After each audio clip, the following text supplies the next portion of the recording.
আরণ্যক চতুর্থ পরিচ্ছেদ। বৈশাখ জ্যৈষ্ঠ কাটিয়া গিয়া আষাঢ় পড়িল। আষাঢ় মাসে প্রথমেই কাছারির পুণ্যাহ উৎসব। এ জায়গায় মানুষের মুখ বড় একটা দেখিতে পাই না বলিয়া আমার একটা শখ ছিল কাছারির পুণ্যাহের দিনে অনেক লোক নিমন্ত্রণ করিয়া খাওয়াইব। নিকটে কোনো গ্রাম না থাকায় আমরা গণরি তেওয়ারিকে পাঠাইয়া দূরে দূরের বস্তির লোকদের নিমন্ত্রণ করিলাম। পুণ্যাহের পূর্বদিন হইতে আকাশ মেঘাচ্ছন্ন হইয়া টিপটিপ বৃষ্টি পড়িতে শুরু করিয়াছিল। পুণ্যাহের দিন আকাশ ভাঙিয়া পড়ে। এদিকে দুপুর হইতে না হইতে দলে দলে লোক নিমন্ত্রণ খাওয়ার লোভে ধারাবর্ষণ উপেক্ষা করিয়া কাছারিতে পৌঁছতে লাগিল। এমন মুশকিল যে তাহাদের বসিবার জায়গা দিতে পারা যায় না। দলের মধ্যে অনেক মেয়ে ছেলেপুলে লইয়া খাইতে আসিয়াছে। কাছারির দপ্তরখানায় তাহাদের বসিবার ব্যবস্থা করিলাম। পুরুষেরা যে যেখানে পারে আশ্রয় লইল। এদেশের খাওয়ানোর কোনো হাঙ্গামা নেই। এত গরিব দেশ যে থাকিতে পারে তাহা আমার জানা ছিল না। বাংলাদেশ যতই গরিব হোক, এদের দেশের সাধারণ লোকদের তুলনায় বাংলাদেশের গরিব লোকেও অনেক বেশি অবস্থাপন্ন। ইহারা এই মুষলধারে বৃষ্টি মাথায় করিয়া খাইতে আসিয়াছে চীনা ঘাসের দানা, টক দই, ভেলি গুড় ও লাড্ডু। কারণ ইহাই এখানে সাধারণ ভোজের খাদ্য। 10-12 বছরের একটি অচেনা ছোকরা সকাল হইতেই খুব খাটিতে ছিল। নাম বিশুয়া। দূরের কোনো বস্তি হইতে আসিয়া থাকিবে। বেলা 10টার সময় সে কিছু জল খাবার চাহিল। ভাড়ারের ভার ছিল লকটুলিয়ার পাটোয়ারির উপর। সে এক খুঁচি চিনার দানা ও একটু নুন তাহাকে আনিয়া দিল। আমি পাশেই দাঁড়াইয়াছিলাম। ছেলেটি কালো কুচকুচে, সুশ্রী মুখটা যেন পাথরের কৃষ্ণ ঠাকুর। সে যখন ব্যস্ত সম্মস্ত হইয়া মলিন মোটা মার্কিনী 8 হাতি থান কাপড়ের খুঁট পাতিয়া সেই তুচ্ছ জলখাবার লইল, তখন তাহার মুখে সে কি খুশির হাসি! আমি বলিতে পারি, অতি গরিব অবস্থারও কোনো বাঙালি ছেলে চিনার দানা কখনোই খাইবে না। খুশি হওয়া তো দূরের কথা। কারণ একবার শখ করিয়া চিনার দানা খাইয়া যে স্বাদ পাইয়াছি, তাহাতে মুখরোচক সুখাদ্যের হিসেবে তাহাকে উল্লেখ কখনোই করিতে পারিব না। বৃষ্টির মধ্যে কোনো রকমে তো ব্রাহ্মণ ভোজন একরকম চুকিয়া গেল। বৈকালের দিকে দেখি ঘোর অবিশ্রান্ত বৃষ্টির মধ্যে অনেকক্ষণ হইতে 3টি স্ত্রীলোক উঠোনে পাতা পাতিয়া বসিয়া ভিজিয়া ঝুপসি হইতেছে। সঙ্গে 2টি ছোট ছোট ছেলে মেয়েও। তাহাদের পাতে চিনার দানা আছে, কিন্তু দই বা ভেলিগুড় কেহ দিয়া যায় নাই। তাহারা হাঁ করিয়া কাছারি ঘরের দিকে চাহিয়া আছে।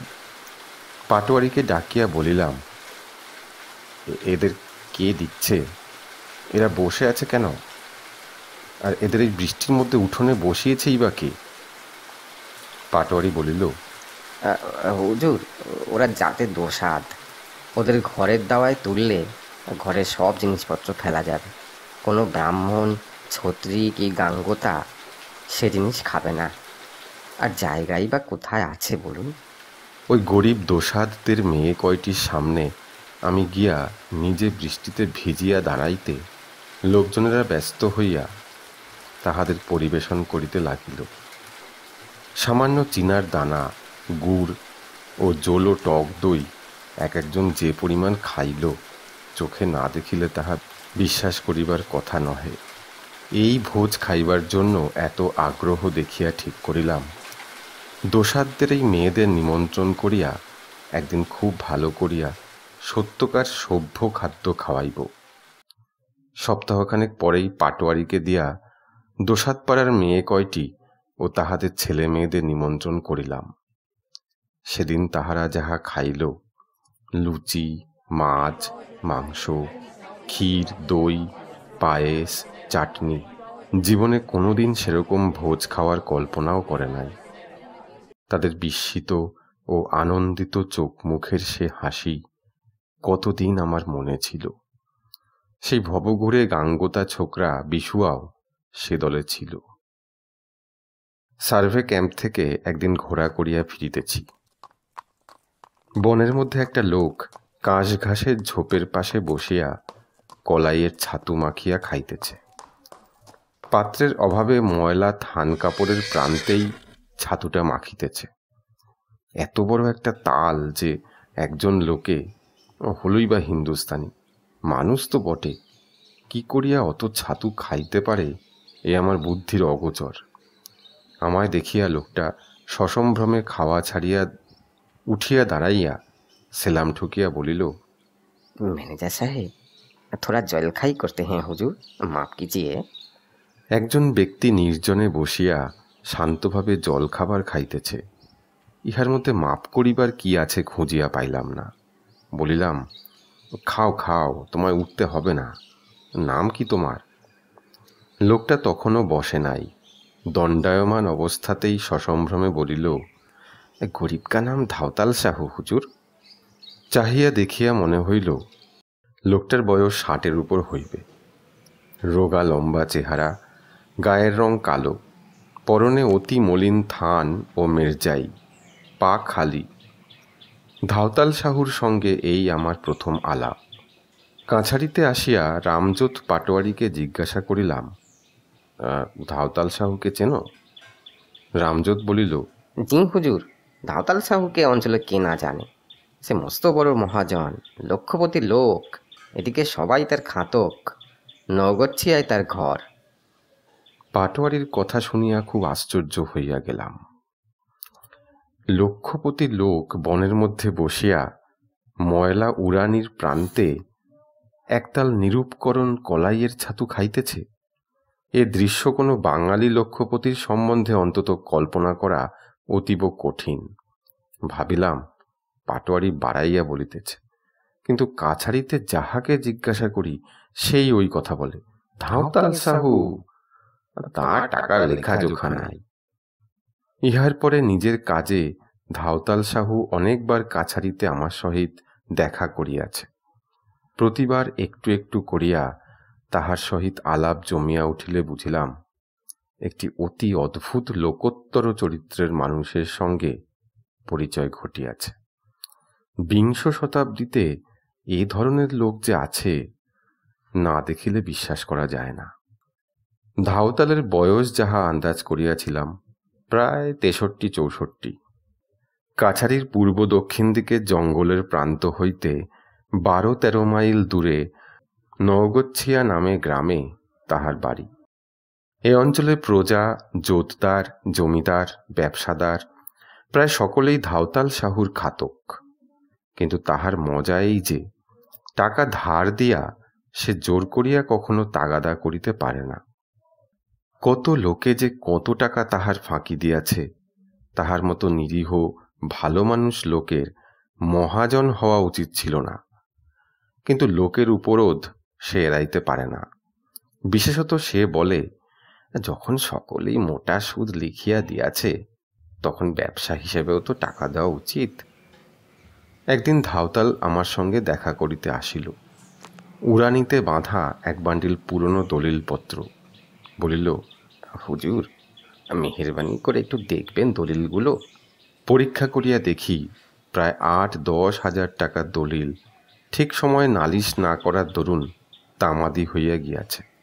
উড়ানির আরেক মুড়ো খুলিয়া সে আরও কতগুলি জরাজীর্ণ কাগজ বাহির করিয়া বলিল, এগুলো দেখুন দেখি হুজুর, ভাবি একবার জেলায় গিয়ে উকিলদের দেখাই। তা মামলা কখনো করিনি, করা পোষায় না। তাগাদা করি, দিচ্ছি দেব করেও টাকা দেয় না অনেকে। দেখিলাম সবগুলি তামাদি দলিল, সব শুদ্ধ জড়াইয়া আসেও 4-5 হাজার টাকা। ভালো মানুষকে সবাই ঠকায়। বলিলাম, সাহুজি, মহাজনী করা তোমার কাজ নয়। এই অঞ্চলে মহাজনী করতে পারবে রাসবিহারী সিং রাজপুতের মতো দুঁদে লোকেরা, যাদের 7-8টা লাঠিয়াল আছে। খাতকের খেতে নিজে ঘোড়া করে গিয়ে লাঠিয়াল মোতায়েন করে আসে, ফসল ক্রোক করে টাকা আর সুদ আদায় করে। তোমার মতো ভালো মানুষ লোকের টাকা শোধ করবে না কেউ। দিও না কাউকে আর। ধাওতালকে বুঝাইতে পারিলাম না। সে বলিল, সবাই ফাঁকি দেয় না হুজুর, এখনো চন্দ্র সূর্য উঠছে, মাথার উপর দিন দুনিয়ার মালিক এখনো আছেন। টাকা কি বসিয়ে রাখলে চলে? সুদে না বাড়ালে চলে না হুজুর, এই আমাদের ব্যবসা। তাহারে যুক্তি আমি বুঝিতে পারিলাম না। সুদের লোভে আসল টাকা নষ্ট হইতে দেওয়া কেমনতর ব্যবসা জানি না। ধাওতাল সাহু আমার সামনেই অম্লান বদনে 15-16 হাজার টাকার তামাদি দলিল ছিঁড়িয়া ফেলিল। এমনভাবে ছিঁড়িল যেন সেগুলো বাজে কাগজ। অবশ্য বাজে কাগজের পর্যায়েই তাহারা আসিয়া দাঁড়াইয়াছে বটে। তাহার হাত কাঁপিল না, গলার সুরও কাঁপিল না। বলিল, রাইচি আর রেডির বীজ বিক্রি করে টাকা করেছিলাম হুজুর, নয়তো আমার পৈতৃক আমলের একটা ঘষা পয়সাও ছিল না। আমি করেছি, আবার আমি লোকসান দিচ্ছি। ব্যবসা করতে গেলে তো লাভ লোকসান আছেই হুজুর। তা আছে স্বীকার করি, কিন্তু কয়জন লোক এত বড় ক্ষতি এমন শান্ত মুখে উদাসীনভাবে সহ্য করিতে পারে, সেই কথাই ভাবিতেছিলাম। তাহার বড় মানুষই গর্ব দেখিলাম মাত্র একটি ব্যাপারে। একটা লাল কাপড়ের বটুয়া হইতে সে মাঝে মাঝে ছোট্ট একখানা জাতি ও সুপারি বাহির করিয়া কাটিয়া মুখে ফেলিয়া দেয়। আমার দিকে চাহিয়া হাসি মুখে একবার বলিয়াছিল, আর রোজ 1 কোণা করে সুপুরি খাই বাবুজি, সুপুরির বড় খরচ আমার। বৃত্তে নিষ্পৃহতা ও বৃহৎ ক্ষতিকে তাচ্ছিল্য করিবার ক্ষমতা যদি দার্শনিকতা হয়, তবে ধাওতাল সাহুর মতো দার্শনিক আমি তো অন্তত দেখি নাই। ফুলকিয়ার ভিতর দিয়া যাইবার সময় আমি প্রতিবারই জয়পাল কুমারের মকাইয়ের পাতা ছাওয়া ছোট্ট ঘরখানার সামনে দিয়া যাইতাম। কুমার অর্থে কুম্ভকার নয়, ভুঁইহার বামুন। খুব বড় একটা প্রাচীন পাকুর গাছের নিচেই জয়পালের ঘর। সংসারে সে সম্পূর্ণ একা, বয়সেও প্রাচীন, লম্বা রোগা চেহারা, মাথায় লম্বা সাদা চুল। যখনই যাইতাম তখনই দেখিতাম কুড়ে ঘরের দোরের গোড়ায় সে চুপ করিয়া বসিয়া আছে। জয়পাল তামাক খাইত না, কখনো তাকে কোনো কাজ করিতে দেখিয়াছি বলিয়াও মনে হয় না। গান গাহিতে শুনি নাই। সম্পূর্ণ কর্মশূন্য অবস্থায় মানুষ কিভাবে যে এমন ঠায় চুপ করিয়া বসিয়া থাকিতে পারে জানি না। জয়পালকে দেখিয়া বড় বিস্ময় ও কৌতূহল বোধ করিতাম। প্রতিবারই উহার ঘরের সামনে ঘোড়া থামাইয়া উহার সহিত 2টা কথা না বলিয়া যাইতে পারিতাম না। জিজ্ঞাসা করিলাম, জয়পাল, কি করো বসে? এই বসে আছি হুজুর। বয়স কত হলো? তা হিসেব রাখিনি, তবে যেবার কুশি নদীর পুল হয় তখন আমি মহিষ চড়াতে পারি। বিয়ে করেছিলে? ছেলেপুলে ছিল? পরিবার মরে গিয়েছে আজ 20-25 বছর। 2টো মেয়ে ছিল, তারাও মারা গেল, সেও 13-14 বছর আগে। এখন একাই আছি। আচ্ছা, এই যে একা এখানে থাকো, কারো সঙ্গে কথা বলো না, কোথাও যাও না, কিছু করো না, এ ভালো লাগে? একঘেয়ে লাগে না? জয়পাল অবাক হইয়া আমার দিকে চাহিয়া বলিত, কেন খারাপ লাগবে হুজুর? বেশ থাকি, কিছু খারাপ লাগে না। জয়পালের এই কথাটা আমি কিছুতে বুঝিতে পারিতাম না। আমি কলিকাতার কলেজে পড়িয়া মানুষ হইয়াছি। হয় কোনো কাজ, নয়তো বন্ধুবান্ধবের সঙ্গে আড্ডা, নয় বই, নয় সিনেমা, নয় বেড়ানো। এছাড়া মানুষ কি করিয়া থাকে বুঝি না। ভাবিয়া দেখিতাম দুনিয়ার কত কি পরিবর্তন হইয়া গেল। গত 20 বৎসর জয়পাল কুমার ওর ঘরের দোরটাতে ঠায় চুপ করিয়া বসিয়া বসিয়া তার কতটুকু খবর রাখে। আমি যখন ছেলেবেলায় স্কুলের নিচের ক্লাসে পড়িতাম তখনও জয়পাল এমনি বসিয়া থাকিত। বিয়ে যখন পাশ করিলাম তখনও জয়পাল এমনি করিয়া বসিয়া থাকে।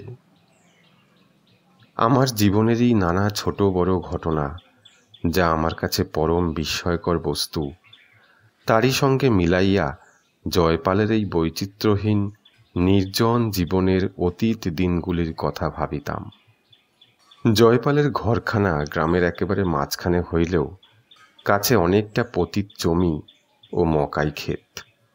কাজেই আশপাশে কোনো বসতি নাই। ফুলকিয়া নিতান্ত ক্ষুদ্র গ্রাম, 10-15 ঘর লোকের বাস। সকলেই চতুর্দিকব্যাপী জঙ্গলমহলে মহিষ চড়াইয়া দিন গুজরান করে। সারা দিন ভূতের মতো খাটে, আর সন্ধ্যার সময় কলাইয়ের ভুসির আগুন জ্বালাইয়া তার চারিপাশে পাড়াশুদ্ধ বসিয়া গল্পগুজব করে, খৈনি খায়, কিংবা শালপাতার পিকার ধূমপান করে। হুঁকায় তামাক খাওয়ার চলন এদেশে খুবই কম, কিন্তু কখনো কোনো লোককে জয়পালের সঙ্গে আড্ডা দিতে দেখি নাই। প্রাচীন পাকুর গাছটার মগডালে বকেরা দল বাঁধিয়া বাস করে।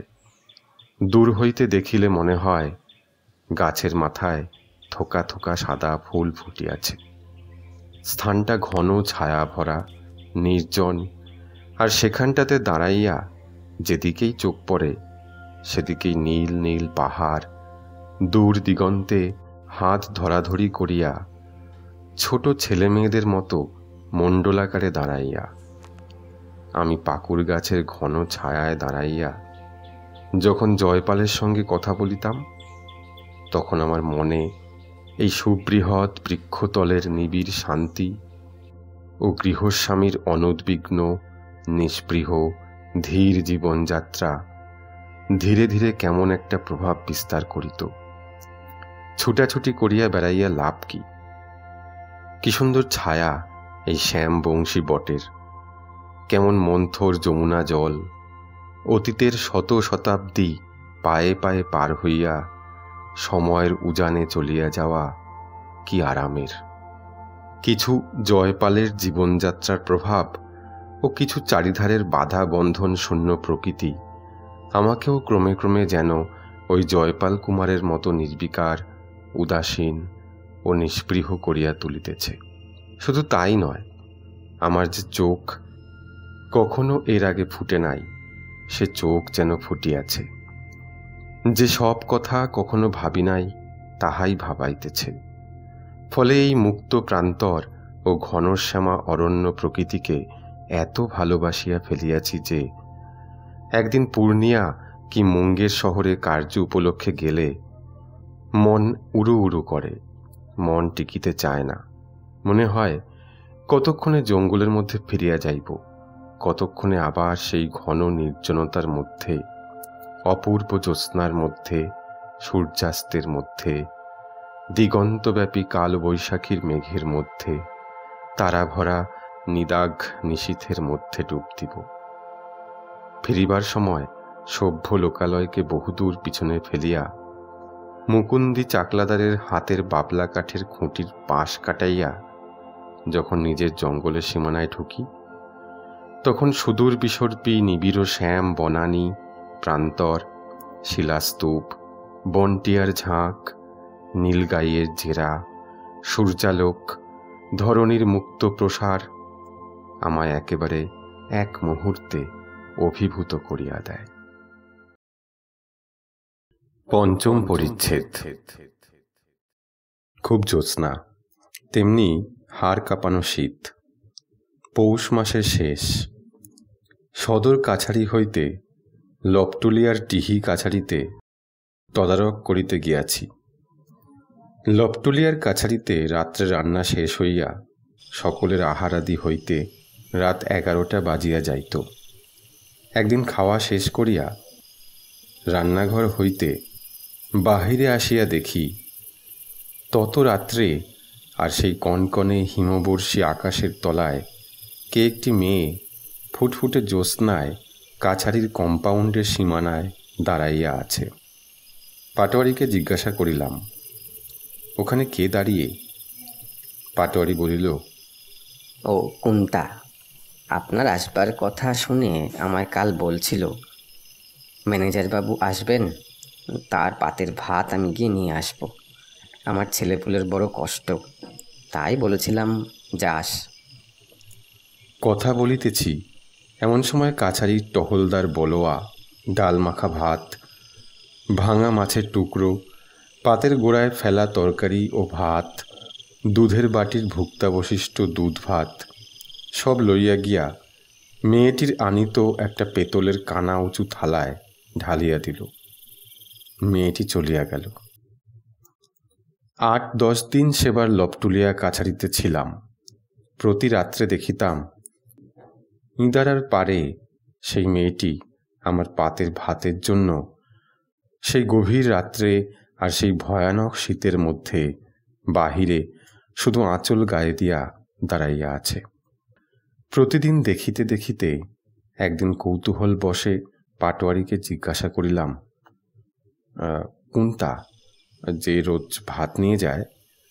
কে? আর জঙ্গলে থাকেই বা কোথায়? দিনে তো কখনো দেখিনি ওকে। পাটোয়ারি বলিল, বলছি হুজুর।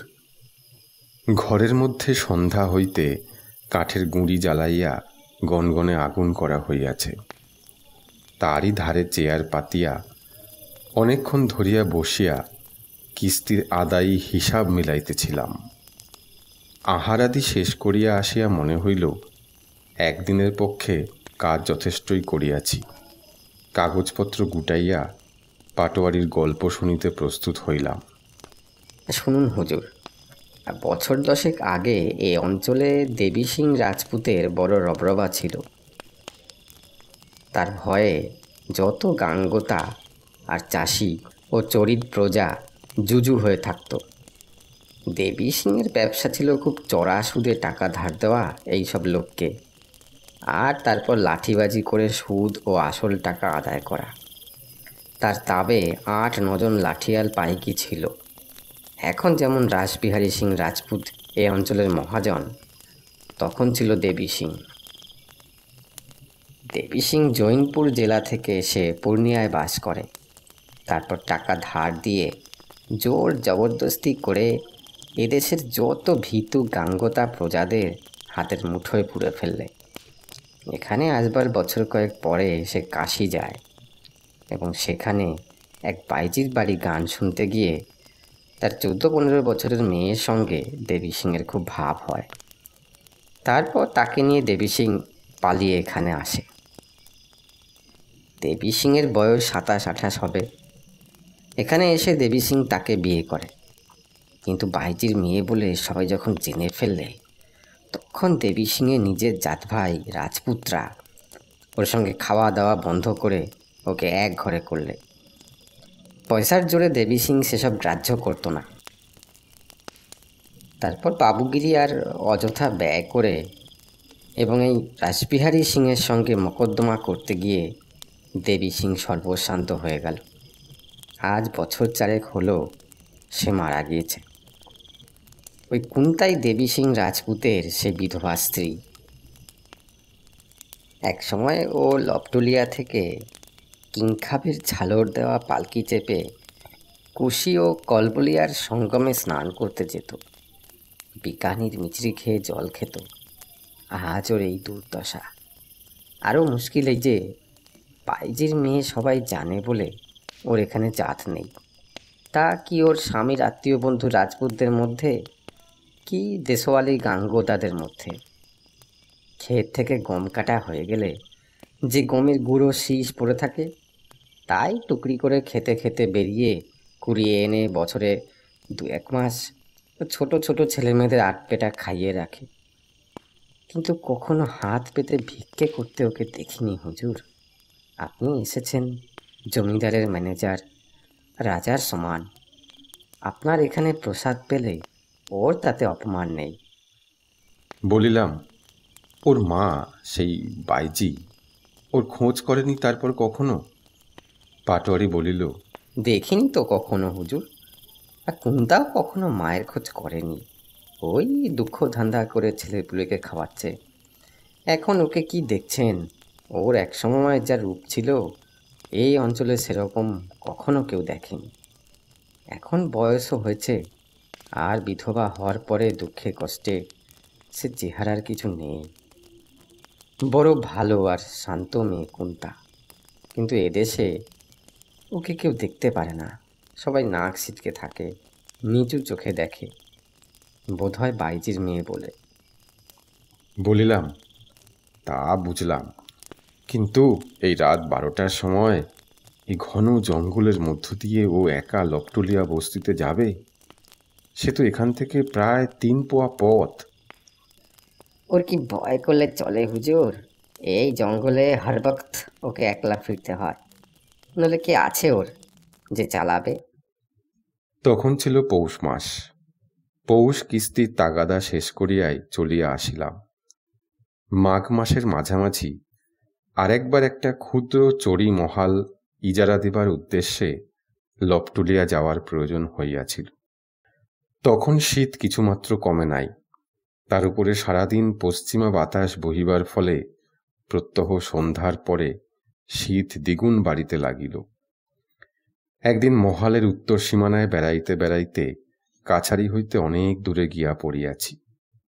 বহুদূর পর্যন্ত শুধু কুল গাছের জঙ্গল। এইসব জঙ্গল জমা লইয়া ছাপড়া ও মজফ্ফরপুর জেলার কালোয়ার জাতীয় লোকে লাক্ষার চাষ করিয়া বিস্তর পয়সা উপার্জন করে। কুলের জঙ্গলের মধ্যে প্রায় পদ ভুলিবার উপক্রম করিয়াছি।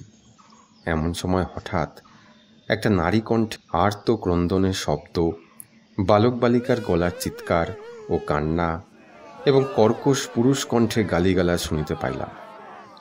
কিছুদূর অগ্রসর হইয়া দেখি একটি মেয়েকে লাক্ষার ইজারাদারের চাকরেরা চুলের মুঠি ধরিয়া টানিয়া লইয়া আসিতেছে।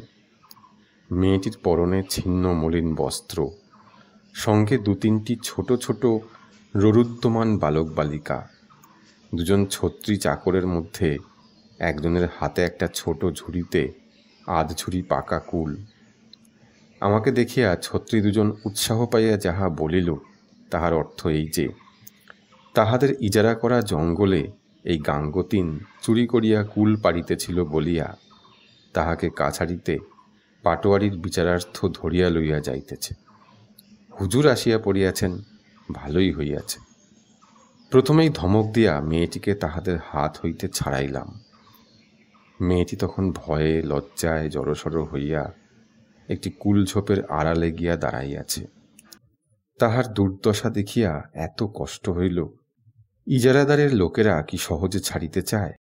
তাহাদের বুঝাইলাম, বাপু গরিব মেয়ে মানুষ, যদি ওর ছেলেপুলেকে খাওয়াইবার জন্য আধ ঝুড়ি টকুল পাড়িয়াই থাকে, তাহাতে তোমাদের লাক্ষা চাষের বিশেষ কি ক্ষতিটা হইয়াছে? উহাকে বাড়ি যাইতে দাও। একজন বলিল, জানেন না হুজুর, ওর নাম কুন্তা, এই লপটুলিয়া তোর বাড়ি, ওর অভ্যেস চুরি করে কুল পাড়া। আরও একবার 8 বছর হাতে হাতে ধরেছিলাম, ওকে এবার শিক্ষা না দিয়ে দিলে। প্রায় চমকিয়া উঠিলাম। কুন্তা? তাহাকে তো চিনি নাই। তাহার একটা কারণ, দিনের আলোতে কুন্তাকে তো দেখি নাই, যাহা দেখিয়াছি রাত্রে। ইজারাদারের লোকজনকে তৎক্ষণাৎ শাসাইয়া কুন্তাকে মুক্ত করিলাম। সে লজ্জায় মাটির সঙ্গে মিশিয়া ছেলেপুলেদের লইয়া বাড়ি চলিয়া গেল। যাইবার সময় কুলের ধামাটি ও আকশি গাছটা সেখানেই ফেলিয়া গেল, বোধহয় ভয়ে ও সংকোচে। আমি উপস্থিত লোকগুলির মধ্যে একজনকে সেগুলি কাছারিতে লইয়া যাইতে বলাতে তাহারা খুব খুশি হইয়া ভাবিল, ধামা ও আকশি সরকারে নিশ্চয়ই বাজেয়াপ্ত হইবে। কাছারিতে আসিয়া পাটোয়ারিকে বলিলাম, তোমাদের দেশের লোক এত নিষ্ঠুর কেন বনোয়ারিলাল? বনোয়ারি পাটোয়ারি খুব দুঃখিত হইল। বনোয়ারি লোকটা ভালো, এদেশের তুলনায় সত্যিই তার হৃদয়ে দয়া মায়া আছে। কুন্তার ধামা ও আকশি সে তখনই পাইক দিয়া লপটলিয়াতে কুন্তার বাড়ি পাঠাইয়া দিল। সেই রাত্রি হইতে কুন্তা বোধহয় লজ্জায় আর কাছারিতেও ভাত লইতে আসে নাই। শীত শেষ হইয়া বসন্ত পড়িয়াছে। আমাদের এই জঙ্গল মহলের পূর্ব দক্ষিণ সীমানা হইতে 7-8 ক্রোশ দূরে, অর্থাৎ সদর কাছারি হইতে প্রায় 14-15 ক্রোশ দূরে, ফাল্গুন মাসে হোলির সময় একটা প্রসিদ্ধ গ্রাম্য মেলা বসে। এবার সেখানে যাইব বলিয়া ঠিক করিয়াছিলাম। বহু লোকের সমাগম অনেকদিন দেখি নাই। এদেশের মেলা কি রকম জানিবার একটা কৌতূহল ছিল, কিন্তু কাছাড়ের লোকে পুনঃ নিষেধ করিল। পথ দুর্গম ও পাহাড় জঙ্গলে ভর্তি, উপরন্তু গোটা পথটার প্রায় সর্বত্রই বাঘের ও বন্য মহিষের ভয়। মাঝে মাঝে বস্তি আছে বটে, কিন্তু সে বড় দূরে দূরে, বিপদে পড়িলে তাহারা বিশেষ কোনো উপকারে আসিবে না ইত্যাদি। জীবনে কখনো এতটুকু সাহসের কাজ করিবার অবকাশ পাই নাই।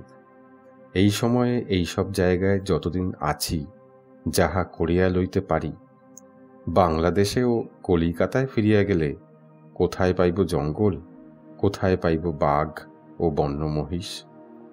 ভবিষ্যতের দিনে আমার মুখে গল্প শ্রবণ নিরত পৌত্র পৌত্রীদের মুখ ও উৎসুক তরুণ দৃষ্টি কল্পনা করিয়া মুনেশ্বর মাহাতো, পাটোয়ারি ও নবীনবাবু মুহুরীর সকল আপত্তি উড়াইয়া দিয়া মেলার দিন খুব সকালে ঘোড়া করিয়া রওনা হইলাম। আমাদের মহলের সীমানা ছাড়াইতেই 2 ঘণ্টা লাগিয়া গেল, কারণ পূর্ব দক্ষিণ সীমানাতেই আমাদের মহলের জঙ্গল বেশি, পথ নাই বলিলেও চলে। ঘোড়া ভিন্ন অন্য কোনো যানবাহন সে পথে চলা অসম্ভব। যেখানে সেখানে ছোট বড় শিলাখণ্ড ছড়ানো, শাল জঙ্গল, দীর্ঘ কাশ ও বনঝাউয়ের বন। সমস্ত পথটা উঁচু নিচু, মাঝে মাঝে উঁচু বালিয়াড়ি, রাঙামাটির ডাঙা, ছোট পাহাড়, পাহাড়ের উপর ঘন কাঁটা গাছের জঙ্গল। আমি যদৃচ্ছাক্রমে কখনো দ্রুত কখনো ধীরে অশ্বচালনা করিতেছি। ঘোড়াকে কদম চালে ঠিক চালানো সম্ভব হইতেছে না। খারাপ রাস্তা ও ইতস্তত বিক্ষিপ্ত শিলাখণ্ডের দরুন কিছু দূর অন্তর অন্তর ঘোড়ার চাল ভাঙিয়া যাইতেছে। কখনো গ্যালপ, কখনো দুলকি, কখনো বা পাইচারি করিবার মতো মৃদু গতিতে শুধু হাঁটিয়া যাইতেছে। আমি কিন্তু কাছারি ছাড়িয়া পর্যন্তই আনন্দে মগ্ন হইয়া আছি। এখানে চাকরি লইয়া আসার দিনটি হইতে এদেশের এই ধুধু মুক্ত প্রান্তর ও বনভূমি আমাকে ক্রমশ দেশ ভুলাইয়া দিতেছে। সভ্য জগতের শত প্রকারের আরামের উপকরণ ও অভ্যাসকে ভুলাইয়া দিতেছে। বন্ধুবান্ধব পর্যন্ত ভুলাইবার জোগাড় করিয়া তুলিয়াছে। যাক না ঘোড়া আসতে বা জোরে। শৈল সানুতে যতক্ষণ প্রথম বসন্তে প্রস্ফুটিত রাঙা পলাশ ফুলের মেলা বসিয়াছে, পাহাড়ের নিচে উপরে মাঠের সর্বত্র ঝুপসি গাছের ডাল ঝাড় ঝাড় ধাতুক ফুলের ভারে অবনত। গোলগলি ফুলের নিষ্পত্র দুগ্ধশুভ্র কাণ্ডে হলুদ রঙের বড় বড় সূর্যমুখী ফুলের মতো ফুল মধ্যাহ্নের রৌদ্রকে মৃদু সুগন্ধে অলস করিয়া তুলিয়াছে। তখন কতটা পথ চলিল কে রাখে তাহার হিসাব?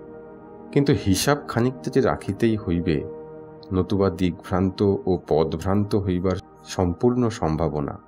আমাদের জঙ্গলের সীমানা অতিক্রম করিবার পূর্বেই এ সত্যটি ভালো করিয়া বুঝিলাম। কিছুদূর তখন অন্যমনস্কভাবে গিয়াছি।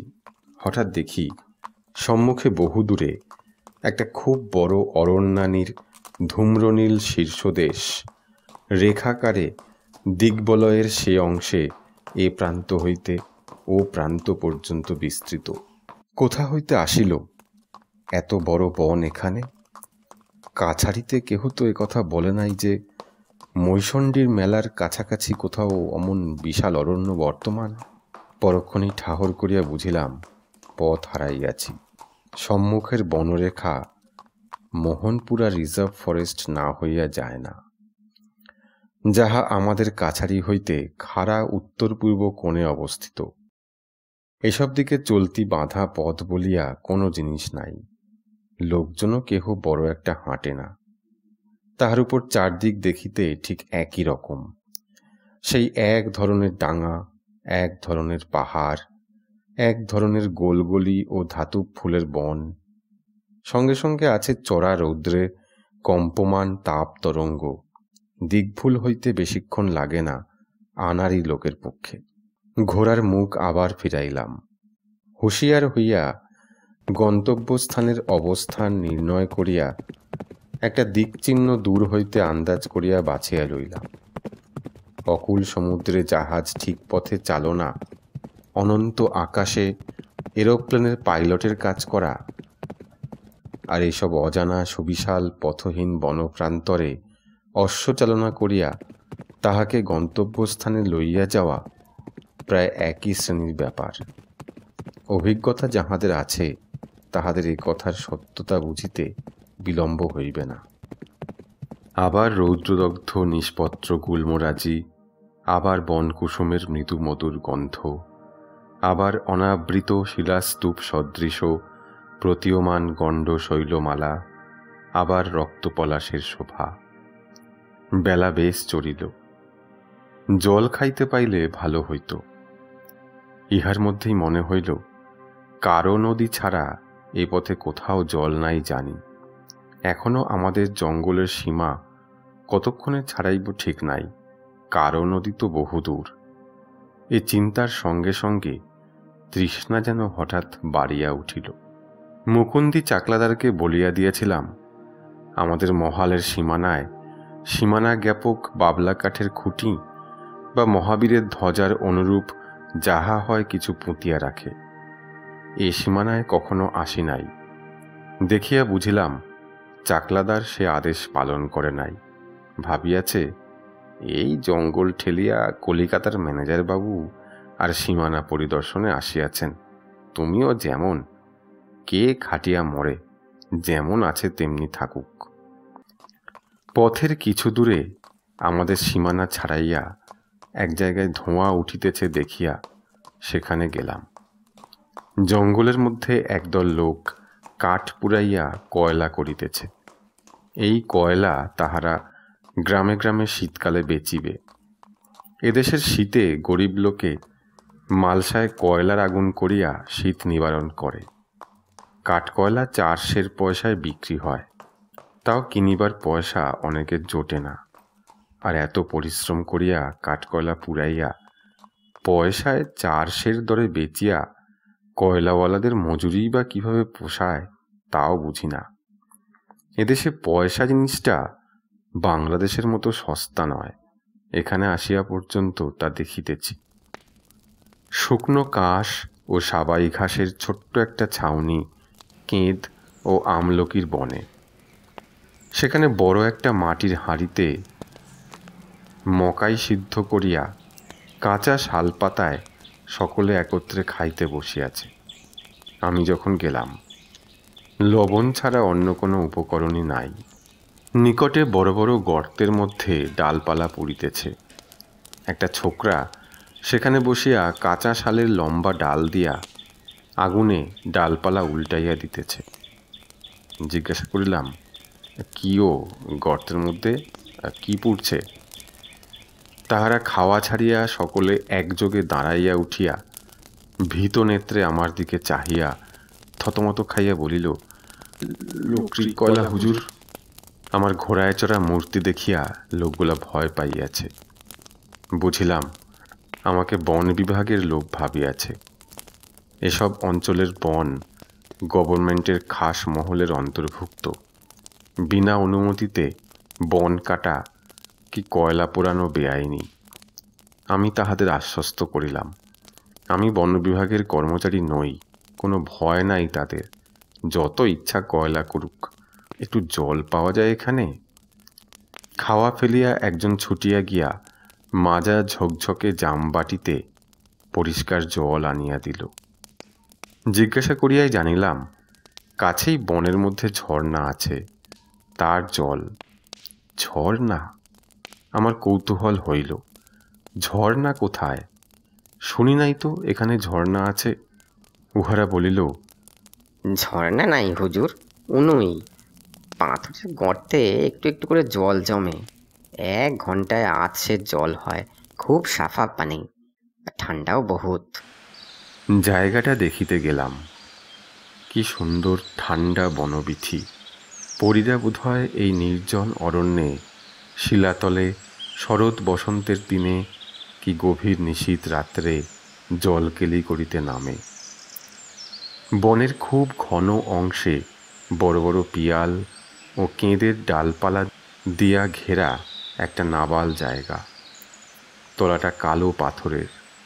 একখানা খুব বড় প্রস্তর বেদি যেন কালে ক্ষয় পাইয়া ঢেঁকির গড়ের মতো হইয়া গিয়াছে, যেন খুব একটা বড় প্রাকৃতিক পাথরের খোড়া। তার উপর সপুষ্প পিয়াল শাখা ঝুপসি হইয়া পড়িয়া ঘন ছায়ার সৃষ্টি করিয়াছে। পিয়াল ও শালমঞ্জরির সুগন্ধ বনের ছায়ায় ভুরভুর করিতেছে। পাথরের খোলে বিন্দু বিন্দু জল জমিতেছে। এইমাত্র জল তুলিয়া লইয়া গিয়াছে, এখনো ৮-৬ জলও জমে নাই। উহারা বলিল, ঝর্ণার কথা অনেকে জানে না হুজুর। আমরা বনে জঙ্গলে হরবক্ষত বেড়াই, আমরা জানি। আরো মাইল ৫ গিয়া কারো নদী পড়িল। খুব উঁচু বালির পাড় দুধারে। অনেকটা খাড়া নিচে নামিয়া গেলে তবে নদীর খাত। বর্তমানে খুব সামান্যই জল আছে। দুপারে অনেক দূর পর্যন্ত বালুকাময় তীর ধুধু করিতেছে, যেন পাহাড় হইতে নামিতেছি মনে হইল। ঘোড়ায় জল পার হইয়া যাইতে যাইতে এক জায়গায় ঘোড়ার জিন পর্যন্ত আসিয়া ঠেকিল। রেকাব দল শুদ্ধ পা মুড়িয়া অতি সন্তর্পণে পার হইলাম। ওপারে ফুটন্ত রক্ত পলাশের বন, উঁচু নিচু রাঙা রাঙা শিলাখণ্ড, আর শুধুই পলাশ আর পলাশ, সর্বত্রই পলাশ ফুলের মেলা। একবার দূরে একটা বুনো মহিষকে ধাতব ফুলের বন হইতে বাহির হইতে দেখিলাম। সেটা পাথরের উপর দাঁড়াইয়া পায়ের খুর দিয়া মাটি খুঁড়িতে লাগিল। ঘোড়ার মুখের লাগাম কষিয়া থমকিয়া দাঁড়াইলাম। ত্রিসীমানায় কোথাও জনমানব নাই, যদি শিং পাতিয়া তাড়া করিয়া আসে। কিন্তু সৌভাগ্যের বিষয়, সেটা আবার পথের পাশের বনের মধ্যে ঢুকিয়া অদৃশ্য হইয়া গেল। নদী ছাড়াইয়া আরো কিছু দূর গিয়া পথের দৃশ্য কি চমৎকার। তবুও তো ঠিক দুপুর ঝাঁঝা করিতেছে। অপরাহ্নে ছায়া নাই, রাত্রির জ্যোৎস্নালোক নাই। কিন্তু সেই নিস্তব্ধ খর রৌদ্র মধ্যাহ্নে বাঁদিকে বনাবৃত দীর্ঘ শৈলমালা, দক্ষিণে লৌহ প্রস্তর ও পাইওরাইট ছড়ানো উঁচু নিচু জমিতে শুধুই শুভ্রকাণ্ড গোলগলি ফুলের গাছ ও রাঙা ধাতব ফুলের জঙ্গল। সেই জায়গাটা সত্যি একেবারে অদ্ভুত। অমন রুক্ষ অথচ সুন্দর, পুষ্পাকীর্ণ অথচ উদ্দাম ও অতিমাত্রায় বন্য ভূমিশ্রী দেখেই নাই কখনো জীবনে। আর তার উপর ঠিক দুপুরের খা খা রৌদ্র।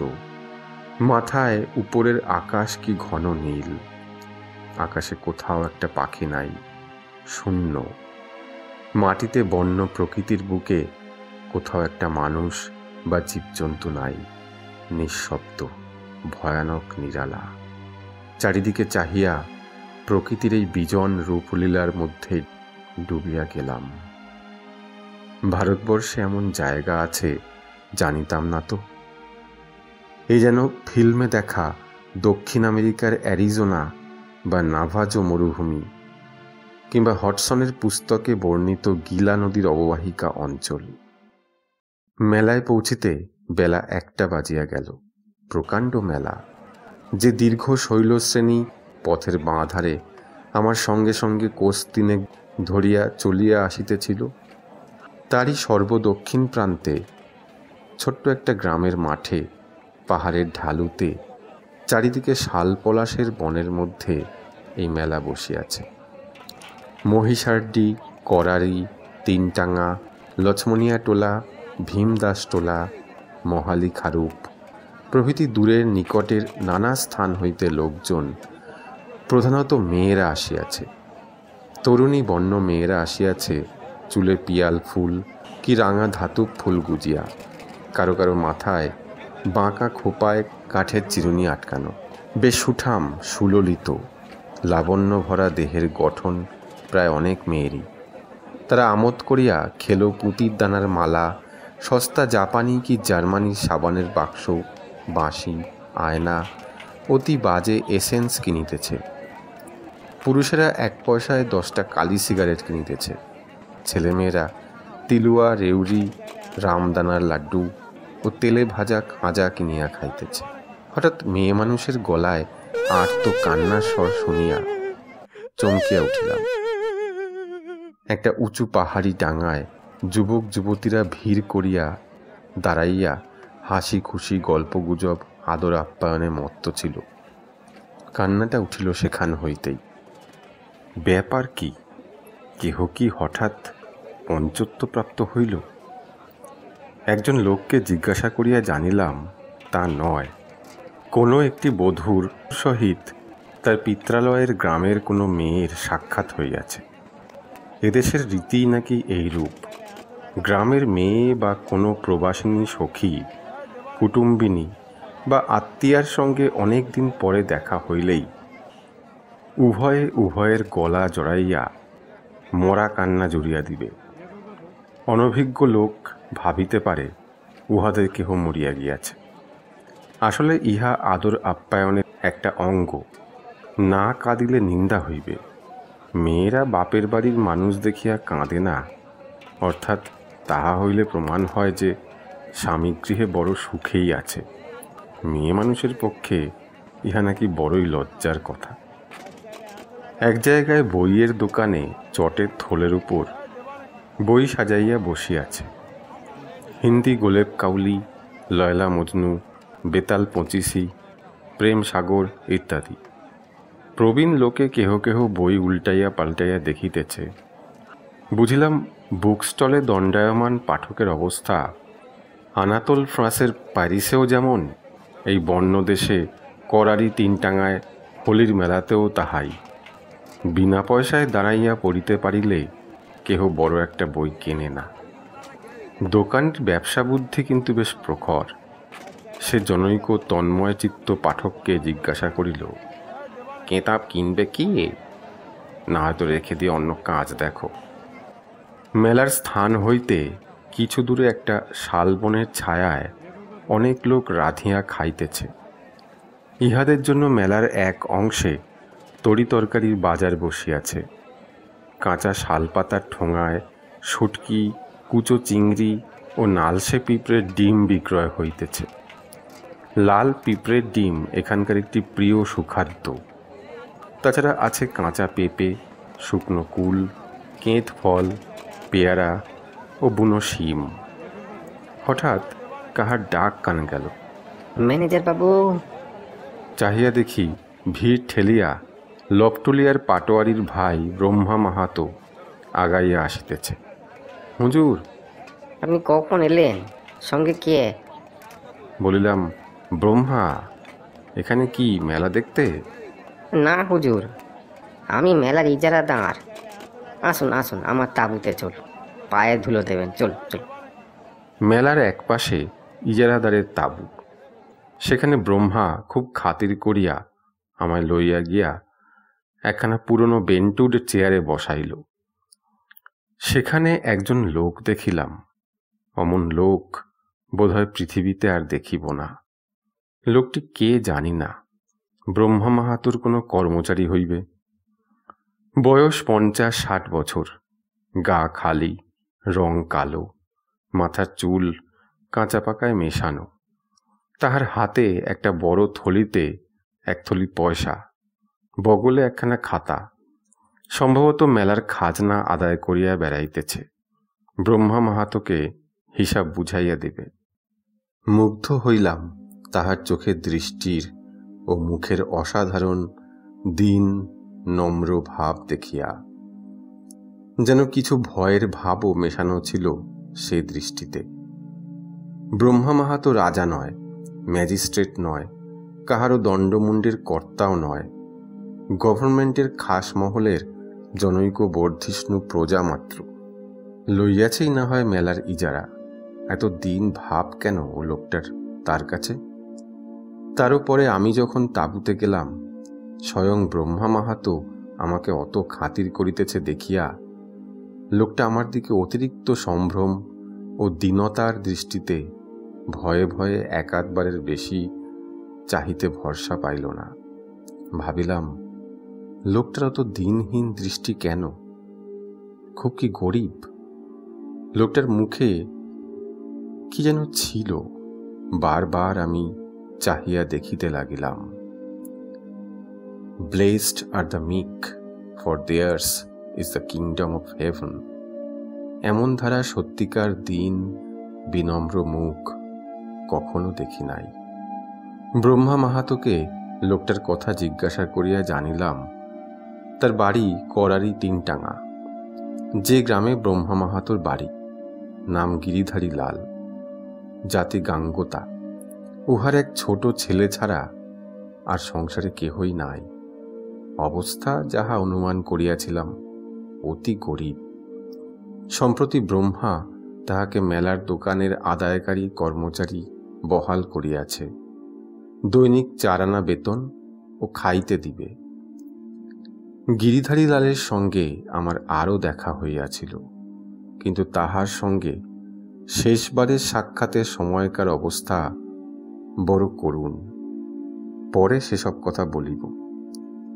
অনেক ধরনের মানুষ দেখিয়াছি, কিন্তু গিরিধারী লালের মতো সাচ্চা মানুষ কখনো দেখি নাই।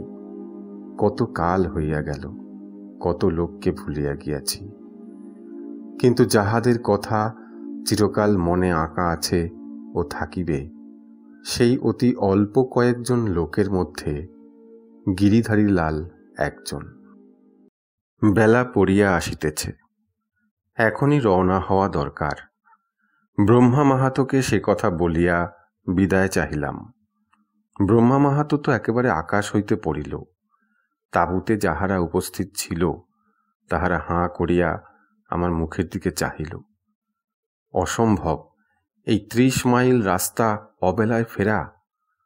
হুজুর কলিকাতার মানুষ, এই অঞ্চলের পথের খবর জানা নাই, তাই এ কথা বলিতেছেন। 10 মাইল যাইতে সূর্য যাইবে ডুবিয়া, না হয় জ্যোৎস্নারাত্রি হইল। ঘন পাহাড় জঙ্গলের পথ, মানুষজন কোথাও নাই। বাঘ বাহির হইতে পারে, বুনো মহিষ আছে, বিশেষত পাকা কুলের সময়। এখন ভালুক তো নিশ্চয়ই বাহির হইবে।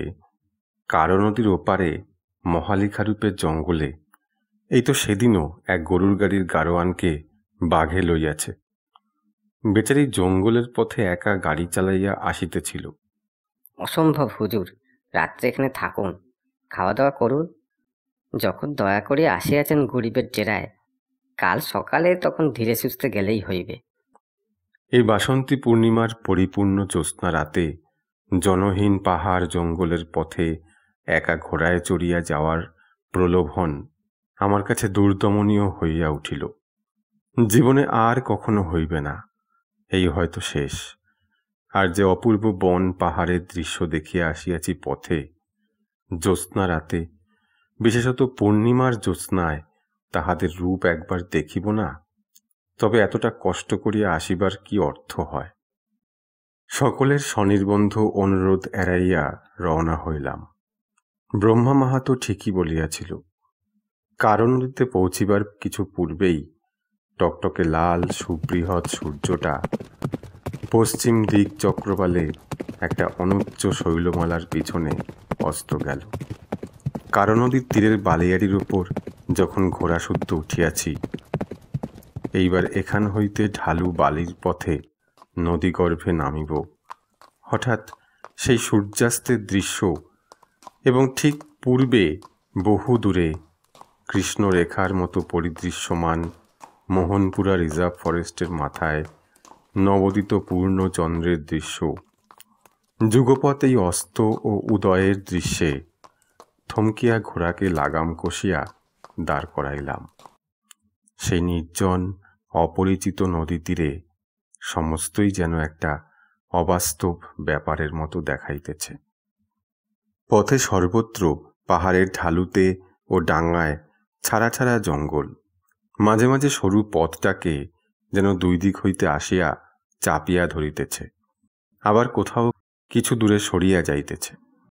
কি ভয়ঙ্কর নির্জন চারিদিক!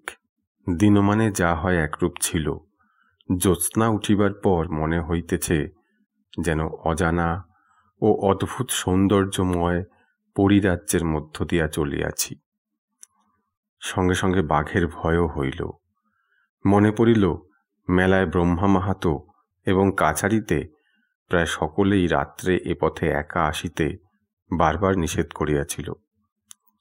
মনে পড়িল নন্দকিশোর গোসাই নামে আমাদের একজন বাথানদার প্রজা আজ মাস 2-3 আগে কাছারিতে বসিয়া গল্প করিয়াছিল এই মহালিখারূপের জঙ্গলে সেই সময় কাহাকে বাঘে খাওয়ার ব্যাপার। জঙ্গলের এখানে ওখানে বড় বড় কুল গাছে কুল পাকিয়া ডাল নত হইয়া আছে, তলায় বিস্তর শুকনো ও পাকা কুল ছড়ানো, সুতরাং ভালুক বাহির হইবারও সম্ভাবনা খুবই। বুনো মহি সে বনে না থাকিলেও মোহনপুরা জঙ্গল হইতে ওবেলার মতো এক-আধটা ছিটকাইয়া আসিতে কতক্ষণ। সম্মুখে এখনো 15 মাইল নির্জন বনপ্রান্তরের উপর দিয়া পথ। ভয়ের অনুভূতি চারিপাশের সৌন্দর্যকে যেন আরো বাড়াইয়া তুলিল। এক এক স্থানে পথ দক্ষিণ হইতে খাড়া উত্তরে এবং উত্তর হইতে পূবে ঘুরিয়া গিয়াছে। পথের খুব কাছে বাম দিকে সর্বত্রই একটানা অনুচ্চ শৈলমালা, তাদের ঢালুতে গোলগলি ও পলাশের জঙ্গল, উপরের দিকে শাল ও বড় বড় ঘাস। জ্যোৎস্না এবার ফুটফুট করিতেছে, গাছের ছায়া রস্যতম হইয়া উঠিয়াছে। কি একটা বন্য ফুলের সুবাসে জ্যোৎস্না শুভ্র প্রান্তর ভরপুর। অনেক দূরে পাহাড়ে সাঁওতালেরা জুম চাষের জন্য আগুন দিয়াছে। সে কি অভিনব দৃশ্য! মনে হইতেছে পাহাড়ে পাহাড়ে আলোর মালা কে যেন সাজাইয়া রাখিয়াছে। কখনো যদি এসব দিকে না আসিতাম, কেহ বলিলেও বিশ্বাস করিতাম না যে বাংলাদেশের এত নিকটেই এরূপ সম্পূর্ণ জনহীন অরণ্য প্রান্তর ও শৈলমালা আছে, যাহা সৌন্দর্যে অ্যারিজোনার পাথরে মরুদেশ বা রোডেশিয়ার বুশফিল্ডের অপেক্ষা কম নয় কোনো অংশে। বিপদের দিক দিয়া দেখিতে গেলেও এসব জঙ্গল নিতান্ত পুতুপুতু বলা চলে না। সন্ধ্যার পরেই যেখানে বাঘ ভালুকের ভয়ে লোকে পথ হাঁটে না। এই মুক্ত জ্যোৎস্না শুভ্র বনপ্রান্তরের মধ্য দিয়া যাইতে যাইতে ভাবিতেছিলাম, এই এক আলাদা জীবন। যারা ঘরের দেওয়ালের মধ্যে আবদ্ধ থাকিতে ভালোবাসে না, সংসার করা যাদের রক্তে নাই, সেই সব বারমুখ খাপছাড়া প্রকৃতির মানুষের পক্ষে এমন জীবনই তো কাম্য। কলিকাতা হইতে প্রথম প্রথম আসিয়া এখানকার এই ভীষণ নির্জনতা ও সম্পূর্ণ বন্য জীবনযাত্রা কি অসহ্য হইয়াছিল, কিন্তু এখন আমার মনে হয় এই ভালো। এই বর্বর রুক্ষ বন্য প্রকৃতি আমাকে তার স্বাধীনতা ও মুক্তির মন্ত্রে দীক্ষিত করিয়াছে। শহরের খাঁচার মধ্যে আর দাঁড়ে বসিয়া থাকিতে পারিব কি? এই পথহীন প্রান্তরের শিলাখণ্ড ও শাল পলাশের বনের মধ্য দিয়া এই রকম মুক্ত আকাশতলে পরিপূর্ণ জ্যোৎস্নায় হু হু ঘোড়া ছুটাইয়া চলার আনন্দের সহিত আমি দুনিয়ার কোনো সম্পদ বিনিময় করিতে চাহি না। জ্যোৎস্না আরও ফুটিয়াছে, নক্ষত্রদল জ্যোৎস্নালোকে প্রায় অদৃশ্য। চারিধারে চাহিয়া মনে হয় এ সে পৃথিবী নয় এতদিন যাহাকে জানিতাম, এ স্বপ্নভূমি। এই দিগন্তব্যাপী জ্যোৎস্নায় অপার্থিব জীবেরা এখানে নামে গভীর রাত্রে। তারা তপস্যার বস্তু, কল্পনা ও স্বপ্নের বস্তু। বনের ফুল যারা ভালোবাসে না, সুন্দরকে চেনে না, দিগ্বলয় রেখা যাদের কখনো হাতছানি দিয়া ডাকে নাই, তাদের কাছে এ পৃথিবী ধরা দেয় না কোনো কালেই। মহালিখারূপের জঙ্গল শেষ হইতেই মাইল 4 গিয়া আমাদের সীমানা শুরু হইল। রাত প্রায় 9টার সময় কাছারি পৌঁছিলাম। কাছারিতে ঢোলের শব্দ শুনিয়া বাহিরের দিকে চাহিয়া দেখি একদল লোক কাছারির কম্পাউন্ডে কোথা হইতে আসিয়া ঢোল বাজাইতেছে। ঢোলের শব্দে কাছারির সিপাহী কর্মচারীরা আসিয়া তাহাদের ঘিরিয়া দাঁড়াইল। কাহাকেও ডাকিয়া ব্যাপারটা কি জিজ্ঞাসা করিব ভাবিতেছি, এমন সময় জমাদার মুক্তিনাথ সিং দরজার কাছে আসিয়া সেলাম করিয়া বলিল, একবার বাইরে আসবেন মেহেরবানি করে। কি জমাদার, কি ব্যাপার? হুজুর, দক্ষিণ দেশে এবার ধান মরে যাওয়াতে অজন্মা হয়েছে। লোকে চালাতে না পেরে দেশে দেশে নাচের দল নিয়ে বেরিয়েছে। ওরা কাছারিতে হুজুরের সামনে নাচবে বলে এসেছে। যদি হুকুম হয় তবে নাচ দেখায়। নাচের দল আমার আপিস ঘরের সামনে আসিয়া দাঁড়াইল। মুক্তিনাথ সিং জিজ্ঞাসা করিল, কোন নাচ তাহারা দেখাইতে পারে? দলের মধ্যে একজন 60-62 বছরের বৃদ্ধ সেলাম করিয়া বিনীতভাবে বলিল, হুজুর, হো হো নাচ আর ছক্করবাজি নাচ। দলটি দেখিয়া মনে হইল নাচের কিছু জানুক না জানুক, পেটে দুটি খাইবার আশায় সব ধরনের সব বয়সের লোক ইহার মধ্যে ঢুকিয়া পড়িয়াছে। অনেকক্ষণ ধরিয়া তাহারা নাচিল ও গান গাহিল। বেলা পড়িবার সময় তাহারা আসিয়াছিল। ক্রমে আকাশে জ্যোৎস্না ফুটিল। তখনও তাহারা ঘুরিয়া ঘুরিয়া হাত ধরিয়া নাচিতেছে ও গান গাহিতেছে। অদ্ভুত ধরনের নাচ ও সম্পূর্ণ অপরিচিত সুরের গান। এই মুক্ত প্রকৃতির বিশাল প্রসার ও এই সভ্য জগৎ হইতে বহুদূরে অবস্থিত নিভৃত বন্য আবেষ্টনীর মধ্যে এই দিগন্ত পরিপ্লাবী ছায়াবিহীন জ্যোৎস্নালোকে এই নাচ গানই চমৎকার খাপ খায়। একটি গানের অর্থ এরূপ: শিশুকালে বেশ ছিলাম, আমাদের গ্রামের পিছনে যে পাহাড়, তার মাথায় কেদ বন। সেই বনে কুড়িয়ে বেড়াতাম পাকা ফল, গাঁথতাম পিয়াল ফুলের মালা। দিন খুব সুখেই কাটত। ভালোবাসা কাকে বলে তা তখন জানতাম না। 5 নহরি ঝর্ণার ধারে যেদিন কররা পাখি মারতে গিয়েছি, হাতে আমার বাঁশের নল ও আঠা কাঠি। তুমি কুসুম রঙে ছোপানো শাড়ি পরে এসেছিলে জল ভরতে। দেখে বললে, ছি, পুরুষ মানুষে কি 7 নলি দিয়ে বনের পাখি মারে? আমি লজ্জায় ফেলে দিলাম বাঁশের নল, ফেলে দিলাম আঠা কাঠির তারা। বনের পাখি গেল উড়ে, কিন্তু আমার মন পাখি তোমার প্রেমের ফাঁদে চিরদিনের মতো যে ধরা পড়ে গেল। আমায় 7 নলির চেলে পাখি মারতে বারণ করে এ কি করলে তুমি আমার? কাজটা কি ভালো হলো সখী? ওদের ভাষা কিছু বুঝি, কিছু বুঝি না। গানগুলি সেই জন্যই বোধহয় আমার কাছে আরো অদ্ভুত লাগিল। এই পাহাড় ও পিয়াল বনের সুরে বাঁধা এদের গান এখানেই ভালো লাগিবে। ইহাদের দক্ষিণা মাত্র 4 আনা পয়সা। কাছারির আমলারা এক বাক্যে বলিল, হুজুর, তাই অনেক জায়গায় পায় না, বেশি দিয়ে ওদের লোভ বাড়াবেন না। তাছাড়া বাজার নষ্ট হবে। যা রেট তার বেশি দিলে গরিব গেরস্তরা নিজেদের বাড়িতে নাচ করাতে পারবে না হুজুর। অবাক হইলাম। 2-3 ঘন্টা প্রাণপণে খাটিয়াছে। কমসে কম 17-18 জন লোক। 4 আনা ইহাদের জন পিছু একটা করিয়া পয়সাও তো পড়িবে না।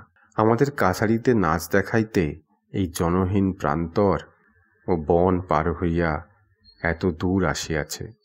সমস্ত দিনের মধ্যে ইহাই রোজগার। কাছে আর কোনো গ্রাম নাই যেখানে আজ রাত্রে নাচ দেখাইবে। রাত্রে কাছারিতে তাহাদের খাওয়া ও থাকার ব্যবস্থা করিয়া দিলাম। সকালে তাহাদের দলের সর্দারকে ডাকাইয়া 2টি টাকা দিতে লোকটা অবাক হইয়া আমার মুখের দিকে চাহিয়া রহিল। নাচ দেখিয়া খাইতে কেহই দেয় না, তাহার উপর আবার 2 টাকা দক্ষিণা।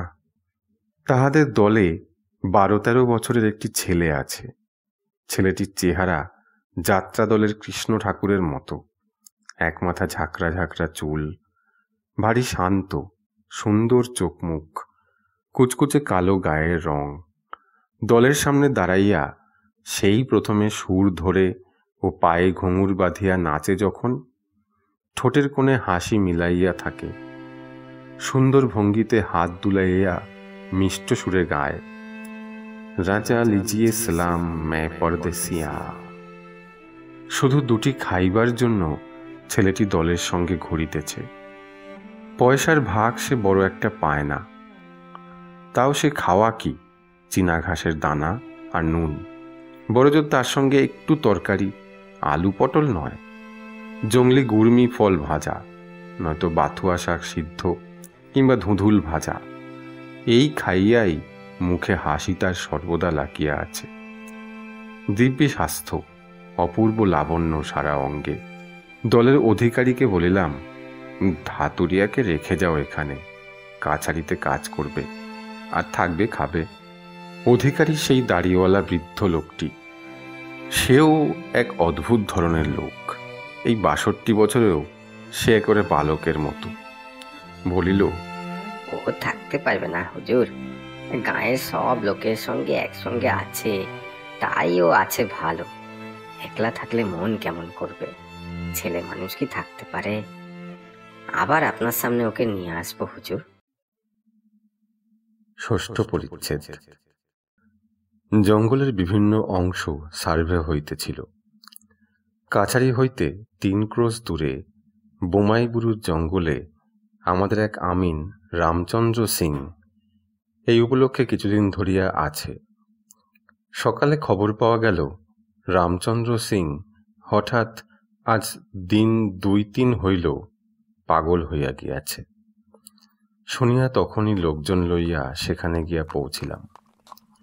বোমাইবুরুর জঙ্গল খুব নিবিড় নয়, খুব ফাঁকা উঁচু নিচু প্রান্তরে মাঝে মাঝে ঘন সন্নিবদ্ধ বনঝোপ, মাঝে মাঝে বড় বড় গাছ, ডাল হইতে সরু দড়ির মতো লতা ঝুলিতেছে, যেন জাহাজের উঁচু মাস্তুলের সঙ্গে দরাদরি বাঁধা। বোমাইবুরুর জঙ্গল সম্পূর্ণরূপে লোকবসতি শূন্য। গাছপালার নিবিড়তা হইতে দূরে ফাঁকা মাঠের মধ্যে কাঁসে ছাওয়া ছোট্ট 2খানা কুড়ে, একখানা একটু বড়, এখানাতে রামচন্দ্র আমিন থাকে, পাশের ছোটখানায় তার পেয়াদা আশরফি টিন্ডেল থাকে। রামচন্দ্র নিজের কাঠের মাচার উপর চোখ বুজিয়া শুইয়াছিল। আমাদের দেখিয়া ধর্মর করিয়া উঠিয়া বসিল। জিজ্ঞাসা করিলাম, কি হয়েছে রামচন্দ্র, কেমন আছো? রামচন্দ্র হাত জোর করিয়া নমস্কার করিয়া চুপ করিয়া রহিল। কিন্তু আশরফি টিন্ডেল সে কথার উত্তর দিল, বলিল, বাবু, এটা বড় আশ্চর্য কথা, আপনি শুনলে বিশ্বাস করবেন না। আমি নিজেই কাছারিতে গিয়ে খবর দিতাম, কিন্তু আমিন বাবুকে ফেলে যাই কি করে? ব্যাপারটা এই, আজ কদিন থেকে আমিনবাবু বলছেন একটা কুকুর এসে রাত্রে তাকে বড় বিরক্ত করে। আমি শুই এই ছোট ঘরে, আমিনবাবু শুয়ে থাকেন ওখানে। 2-3 দিন এইরকম গেল। রোজই উনি বলেন, আরে কোত্থেকে একটা সাদা কুকুর আসে রাত্রে, মাচার ওপর বিছানা পেতে শুই, কুকুরটা এসে মাচার নিচে কেউ কেউ করে, গায়ে ঘেঁস দিতে আসে। শুনি, বড় একটা গা করি নে। আর 4 দিন আগে উনি অনেক রাত্রে বললেন, আশরফে, শিগগির এসো বেরিয়ে, কুকুরটা এসেছে, আমি তার লেজ চেপে ধরে রেখেছি, লাঠি নিয়ে এসো। আমি ঘুম ভেঙে উঠে লাঠি নিয়ে আলো নিয়ে ছুটে যেতে দেখি, বলে বিশ্বাস করবেন না হুজুর, কিন্তু হুজুরের সামনে মিথ্যে বলবো এমন সাহস আমার নেই। একটি মেয়ে ঘরের ভিতর থেকে বার হয়ে জঙ্গলের দিকে চলে গেল। আমি প্রথমটা থতমত খেয়ে গেলাম। তারপরে ঘরের মধ্যে ঢুকে দেখি আমিনবাবু বিছানা হাতড়ে দেশলাই খুঁজছেন। উনি বললেন, কুকুরটা দেখলে? আমি বললাম, কুকুর কই বাবু, একটা কি মেয়ে তো বার হয়ে গেল। উনি বললেন, উল্লুক, আমার সঙ্গে বেয়াদবি, মেয়ে মানুষ কে আসবে জঙ্গলে দুপুর রাতে? আমি কুকুরটার লেজ চেপে ধরেছিলাম, এমনকি তার লম্বা কান আমার গায়ে ঠেকেছে, মাচার নিচে ঢুকে কেউ কেউ করছিল, নেশা করতে শুরু করেছে বুঝি, রিপোর্ট করে দেবো সদরে। পরদিন রাত্রে আমি সজাগ হয়েছিলাম অনেক রাত পর্যন্ত। যেই একটু ঘুমিয়েছি অমনি আমিনবাবু ডাকলেন। আমি তাড়াতাড়ি ছুটে বেরিয়ে আমার ঘরের দৌড় পর্যন্ত গিয়েছি। এমন সময় দেখি একটি মেয়ে ওর ঘরের উত্তর দিকের বেড়ার গা বেয়ে জঙ্গলের দিকে যাচ্ছে। তখনই হুজুর আমি নিজে জঙ্গলের মধ্যে ঢুকলাম। অতটুকু সময়ের মধ্যে লুকোবে কোথায়, যাবেই বা কত দূর। বিশেষ করে আমরা জঙ্গল জরিপ করি, অন্ধি সন্ধি সব আমাদের জানা। কত খুঁজলাম বাবু, কোথাও তার চিহ্নটি পাওয়া গেল না। শেষে আমার কেমন সন্দেহ হলো। মাটিতে আলো ধরে দেখি কোথাও পায়ের দাগ নেই, আমার নাগরা জুতোর দাগ ছাড়া। আমিনবাবুকে আমি এ কথা বললাম না আর সেদিন। একা দুটি প্রাণী থাকি এই ভীষণ জঙ্গলের মধ্যে হুজুর, ভয় আমার গায়ে কাঁটা দিয়ে উঠল। আর বোমাইবুরু জঙ্গলের একটু দুর্নামও শোনা ছিল। ঠাকুরদাদার মুখে শুনেছি বোমাইবুরু পাহাড়ের উপর ওই যে বটগাছটা দেখছেন দূরে, একবার তিনি পূর্ণিয়া থেকে কলাই বিক্রির টাকা নিয়ে জ্যোৎস্না রাতে ঘোড়ায় করে জঙ্গলের পথে ফিরছিলেন। ওই বটতলায় এসে দেখেন একদল অল্প বয়সী সুন্দরী মেয়ে হাত ধরাধরি করে জ্যোৎস্নার মধ্যে নাচছে। এদেশে ওদের বলে ডামা বানু, এক ধরনের জিন পড়ি। নির্জন জঙ্গলের মধ্যে থাকে, মানুষকে বেঘরে পেলে মেরেও ফেলে। তা হুজুর, পরদিন রাত্রে আমি নিজে আমিনবাবুর তাঁবুতে শুয়ে জেগে রইলাম সারা রাত।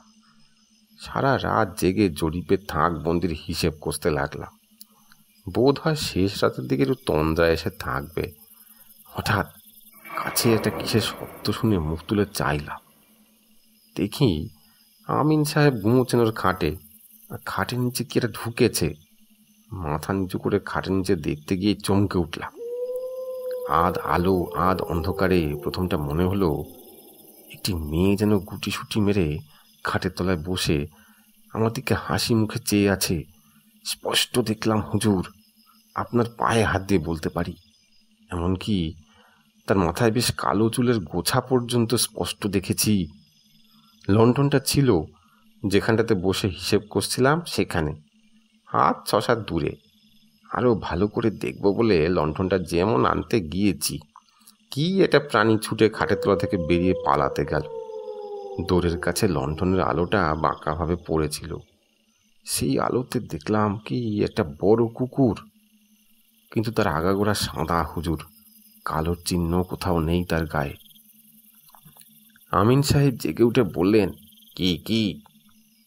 বললাম, ওই কিছু নয়, এটা শিয়াল কি কুকুর ঘরে ঢুকেছিল। আমিন সাহেব বললেন, কুকুর? কিরকম কুকুর? বললাম, সাদা কুকুর। আমিন সাহেব যেন একটা নিরাশার সুরে বললেন, সাদা ঠিক দেখেছ না কালো? বললাম, না, সাদাই হুজুর। আমি একটু বিস্মিত যে না হয়েছিলাম তেমন নয়। সাদা না হয়ে কালো হলেই বা আমিনবাবুর কি সুবিধা হবে তাতে বুঝলাম না। উনি ঘুমিয়ে পড়লেন, কিন্তু আমার যে কেমন একটা ভয় ও অস্বস্তি বোধ হলো, কিছুতেই চোখের পাতা বোঝাতে পারলাম না। খুব সকালে উঠে খাটের নিচেটা একবার কি মনে করে ভালো করে খুঁজতে গিয়ে সেখানে এক গাছা কালো চুল পেলাম। এই সে চুলও রেখেছি হুজুর, মেয়ে মানুষের মাথার চুল। কোথা থেকে এলো এ চুল? দিব্যি কালো কুচকুচে নরম চুল। কুকুর, বিশেষত সাদা কুকুরের গায়ে এত বড় নরম কালো চুল হয় না। এই হলো গত রবিবার, অর্থাৎ আজ 3 দিনের কথা। এই 3 দিন থেকে আমিন সাহেব তো একরকম উন্মাদ হয়ে উঠেছেন। আমার বড় ভয় করছে হুজুর, এবার আমার পালা কিনা তাই ভাবছি। গল্পটা বেশ আষাঢ়ে গোছের বটে। সে চুলগাছি হাতে করিয়া দেখিয়াও কিছু বুঝিতে পারিলাম না। মেয়ে মানুষের মাথার চুল, সে বিষয়ে আমারও কোনো সন্দেহ রহিল না। আশরফি টিন্ডেল ছোকরা মানুষ, সে যে নেশা ভাঙ করে না এ কথা সকলেই এক বাক্যে বলিল। জনমানব শূন্য প্রান্তর ও বনঝোপের মধ্যে একমাত্র তাঁবু এই আমিনের। নিকটতম লোকালয় হইতেছে লবটুলিয়া, 6 মাইল দূরে। মেয়ে মানুষই বা কোথা হইতে আসিতে পারে অত গভীর রাত্রে? বিশেষ যখন এইসব নির্জন বনপ্রান্তরে বাঘ ও বুনো শুয়োরের ভয়ে সন্ধ্যার পরে আর লোক পথে চলে না। যদি আশরফি টিন্ডেলের কথা সত্য বলিয়া ধরিয়া লই, তবে ব্যাপারটা খুব রহস্যময়। এই পাণ্ডব বর্জিত দেশে, এই জনহীন বনজঙ্গল ও ধুধু প্রান্তরের মধ্যে বিংশ শতাব্দী তো প্রবেশের পথ খুঁজিয়া পাই নাই, ঊনবিংশ শতাব্দীও পাইয়াছে বলিয়া মনে হয় না। অতীত যুগের রহস্যময় অন্ধকারে এখনো এইসব অঞ্চল আচ্ছন্ন। এখানে সবই সম্ভব। সেখানকার তাঁবু উঠাইয়া রামচন্দ্র আমিন ও আশরফি টিন্ডেলকে সদর কাছারিতে লইয়া আসিলাম। রামচন্দ্রের অবস্থা দিন দিন খারাপ হইতে লাগিল। ক্রমশ সে ঘোর উন্মাদ হইয়া উঠিল। সারা রাত্রি চিৎকার করে, বকে, গান গায়। ডাক্তার আনিয়া দেখাইলাম, কিছুতেই কিছু হইল না। অবশেষে তাহার এক দাদা আসিয়া তাহাকে লইয়া গেল।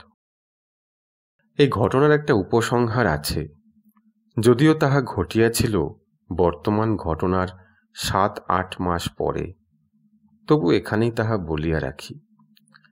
এই ঘটনার 6 মাস পরে চৈত্র মাসের দিকে দুটি লোক কাছারিতে আমার সঙ্গে দেখা করিল।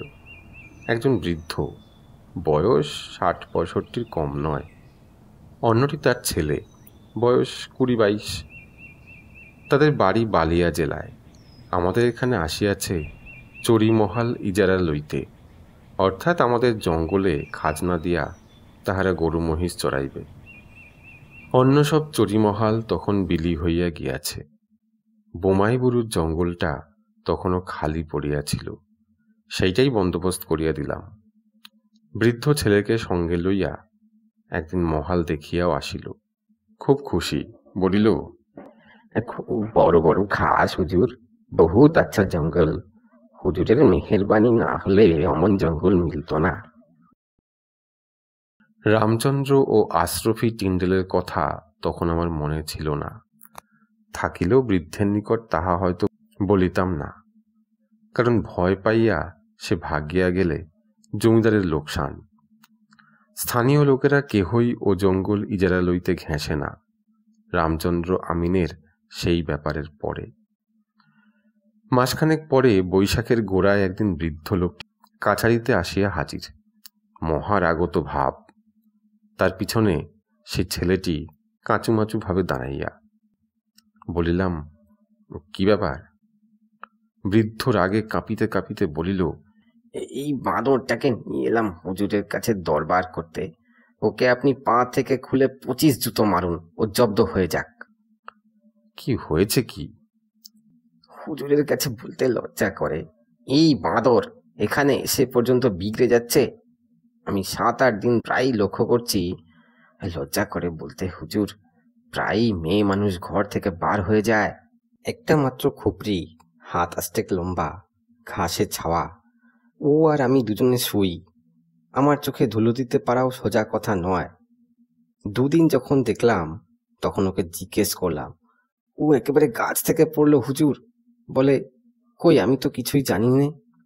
আরো 2 দিন যখন দেখলাম, তখন একদিন দিলাম আচ্ছা করে ওকে মার। চোখের সামনে বিগড়ে যাবে ছেলে।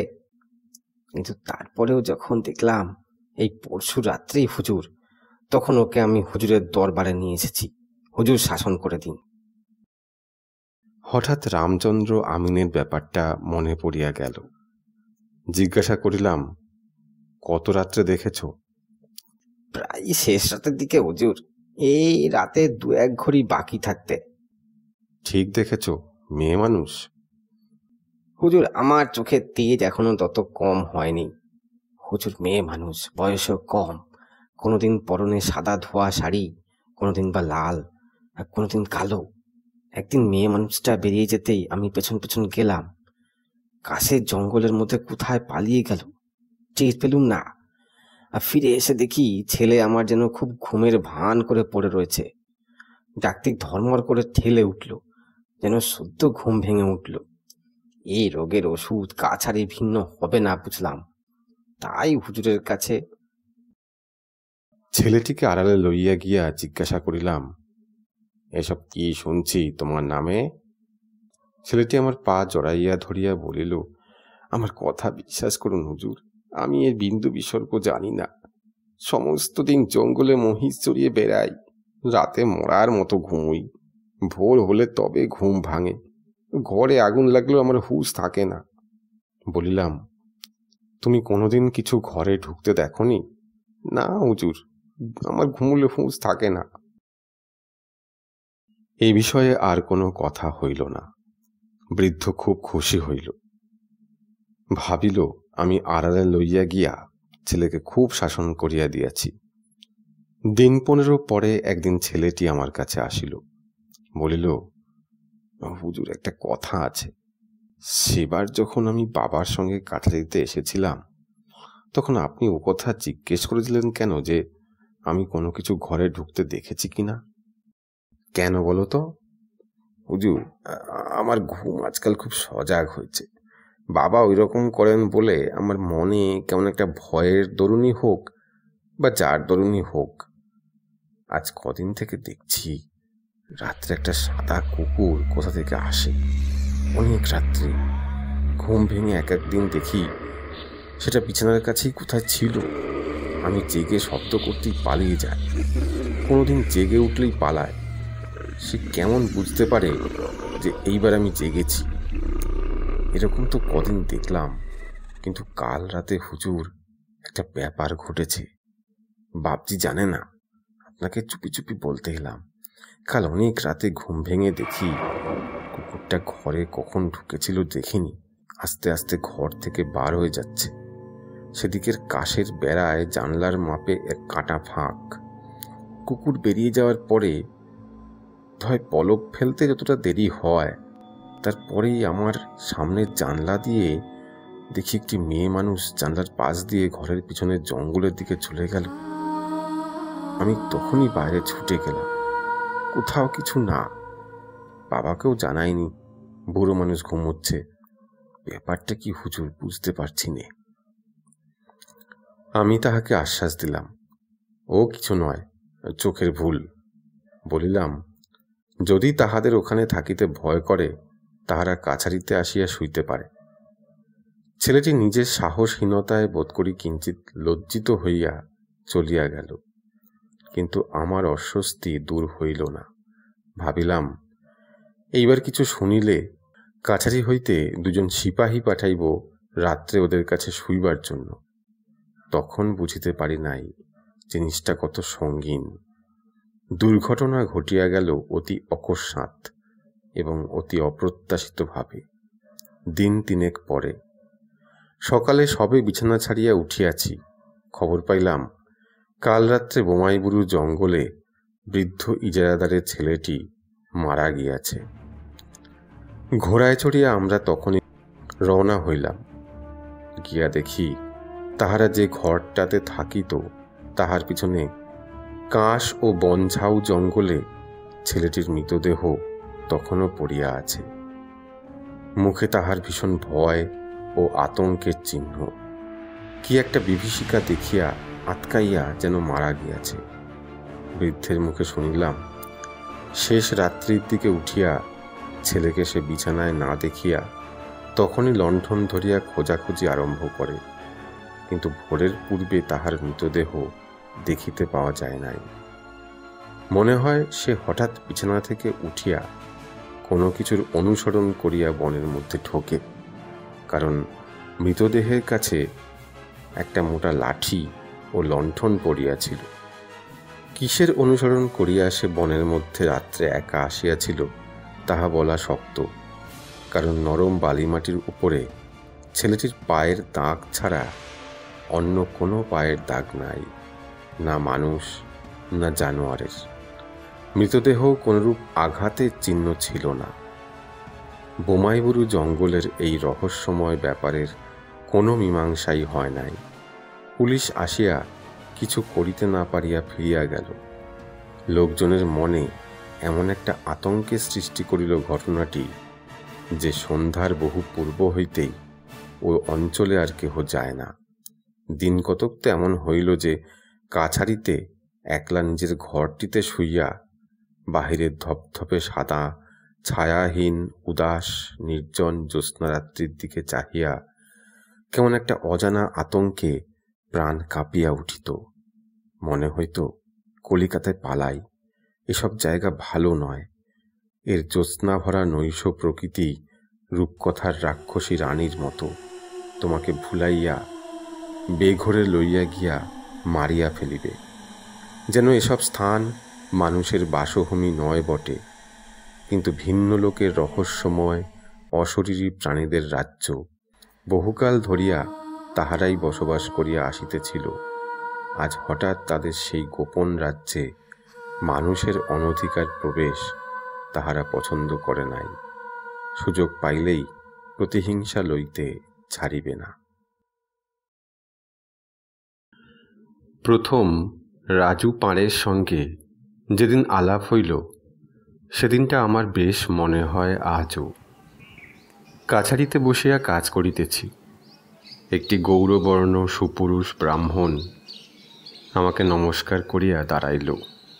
তাহার বয়স ৫৫-৫৬ হইবে, কিন্তু তাহাকে বৃদ্ধ বলিলে ভুল করা হয়, কারণ তাহার মতো সুগঠিত দেহ বাংলাদেশে অনেক যুবকেরও নাই। কপালে তিলক, গায়ে একখানি সাদা চাদর, হাতে একটা ছোট পুটুলি। আমার প্রশ্নের উত্তরে লোকটি বলিল, সে বহুদূর হইতে আসিতেছে, এখানে কিছু জমি বন্দোবস্ত লইয়া চাষ করিতে চায়। অতি গরিব, জমির সেলামি দিবার ক্ষমতা তাহার নাই। আমি সামান্য কিছু জমি স্টেটের সঙ্গে আধা বকরায় বন্দোবস্ত দিতে পারি কি না। এক ধরনের মানুষ আছে, নিজের সম্বন্ধে বেশি কথা বলিতে জানে না, কিন্তু তাহাদের মুখের ভাব দেখিলেই মনে হয় যে সত্যই বড় দুঃখী। রাজু পাঁড়েকে দেখিয়া আমার মনে হইল, এ অনেক আশা করিয়া ধরমপুর পরগনা হইতে এত দূর আসিয়াছে জমির লোভে। জমি না পাইলে কিছু না বলিয়াই ফিরিয়া যাইবে বটে, কিন্তু বড়ই আশাভঙ্গ ও ভরসাহারা হইয়া ফিরিবে। রাজুকে ২ বিঘা জমি লপটুলিয়া বৈহারের উত্তরে ঘন জঙ্গলের মধ্যে বন্দোবস্ত দিলাম, একরকম বিনামূল্যেই। বলিয়া দিলাম, জঙ্গল পরিষ্কার করিয়া সে আবাদ করুক। প্রথমে ২ বৎসর কিছু লাগিবে না, তৃতীয় বৎসর হইতে ৪ আনা বিঘা পিছু খাজনা দিতে হইবে। তখনও বুঝি নাই কি অদ্ভুত ধরনের মানুষকে জমিদারিতে বসাইলাম। রাজু আসিল ভাদ্র কি আশ্বিন মাসে, জমি পাইয়া চলিয়াও গেল। তাহার কথা বহু কাজের মধ্যে সম্পূর্ণরূপে ভুলিয়া গেলাম।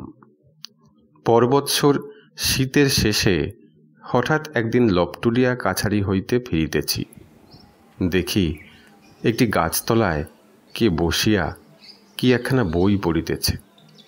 আমাকে দেখিয়া লোকটি বই মুড়িয়া তাড়াতাড়ি উঠিয়া দাঁড়াইল। আমি চিনিলাম, সেই রাজু পাঁড়ে। কিন্তু আর বছর জমি বন্দোবস্ত দেওয়ার পর লোকটা একবারও কাছারিমুখ হইল না। এর মানে কি? বলিলাম, কি রাজু পাঁড়ে, তুমি আছো এখানে? আমি ভেবেছি তুমি জমি ছেড়ে ছুড়ে চলে গিয়েছ বোধহয়, চাষ করনি। দেখিলাম ভয়ে রাজুর মুখ শুকাইয়া গিয়াছে। আমতা আমতা করিয়া বলিল, হ্যাঁ হুজুর, চাষ কিছু এবার হুজুর। আমার কেমন রাগ হইয়া গেল। এইসব লোকের মুখ বেশ মিষ্টি, লোক ঠকাইয়া গায়ে হাত বুলাইয়া কাজ আদায় করিতে বেশ পটু। বলিলাম, ১.৫ বছর তোমার চুলের টিকি তো দেখা যায়নি, দিব্যি স্টেটকে ঠকিয়ে ফসল ঘরে তুলছ। কাছারির ভাগ দেওয়ার যে কথা ছিল তা বোধহয় তোমার মনে নেই। রাজু এবার বিস্ময়পূর্ণ বড় বড় চোখ তুলিয়া আমার দিকে চাহিয়া বলিল, ফসল হুজুর, কিন্তু সে তো ভাগ দেবার কথা আমার মনেই ওঠেনি, সে চীনা ঘাসের দানা। কথাটা বিশ্বাস হইল না। বলিলাম, চীনার দানা খাচ্ছ এই ৬ মাস, অন্য ফসল নেই কেন? মকাই করনি? না হুজুর, বড্ড গজার জঙ্গল, একা মানুষ, ভরসা করে উঠতে পারিনি। 15 কাঠা জমি অতি কষ্টে তৈরি করেছি। আসুন না হুজুর, একবার দয়া করে পায়ের ধুলো দিয়ে যান। রাজুর পিছনে পিছনে গেলাম। এত ঘন জঙ্গল, মাঝে মাঝে যে ঘোড়ার ঢুকিতে কষ্ট হইতেছিল।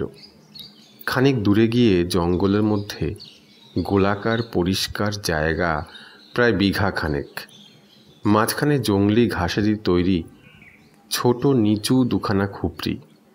একখানাতে রাজু থাকে, আর একখানায় তার ক্ষেতের ফসল জমা আছে। থলে কি বস্তা নাই। মাটির নিচু মেঝেতে রাশিকৃত চীনা ঘাসের দানা স্তূপীকৃত করা। বলিলাম, রাজু, তুমি এত আলসে কুড়ে লোক তা তো জানতুম না। 1.5 বছরের মধ্যে 2 বিঘের জঙ্গল কাটতে পারলে না? রাজু ভয়ে ভয়ে বলিল, সময় হুজুর বড় কম যে। কেন, কি করো সারাদিন? রাজু লাজুক মুখে চুপ করিয়া রহিল। রাজুর বাসস্থান খুপড়ির মধ্যে জিনিসপত্রের বাহুল্য আদৌ নাই। একটা লোটা ছাড়া অন্য তৈজস চোখে পড়িল না। লোটাটা বড় গোছের, তাতেই ভাত রান্না হয়। ভাত নয়, চীনা ঘাসের বীজ। কাঁচা শালপাতায় ঢালিয়া সিদ্ধ চীনার বীজ খাইলে তৈজস পাত্রের কি দরকার? জলের জন্য নিকটেই কুণ্ডি অর্থাৎ ক্ষুদ্র জলাশয় আছে, আর কি চাই? কিন্তু খুপড়ির একধারে সিঁদুর মাখানো ছোট কালো পাথরের রাধাকৃষ্ণ মূর্তি দেখিয়া বুঝিলাম রাজু ভক্ত মানুষ। ক্ষুদ্র পাথরের বেদি বনের ফুলে সাজাইয়া রাখিয়াছে।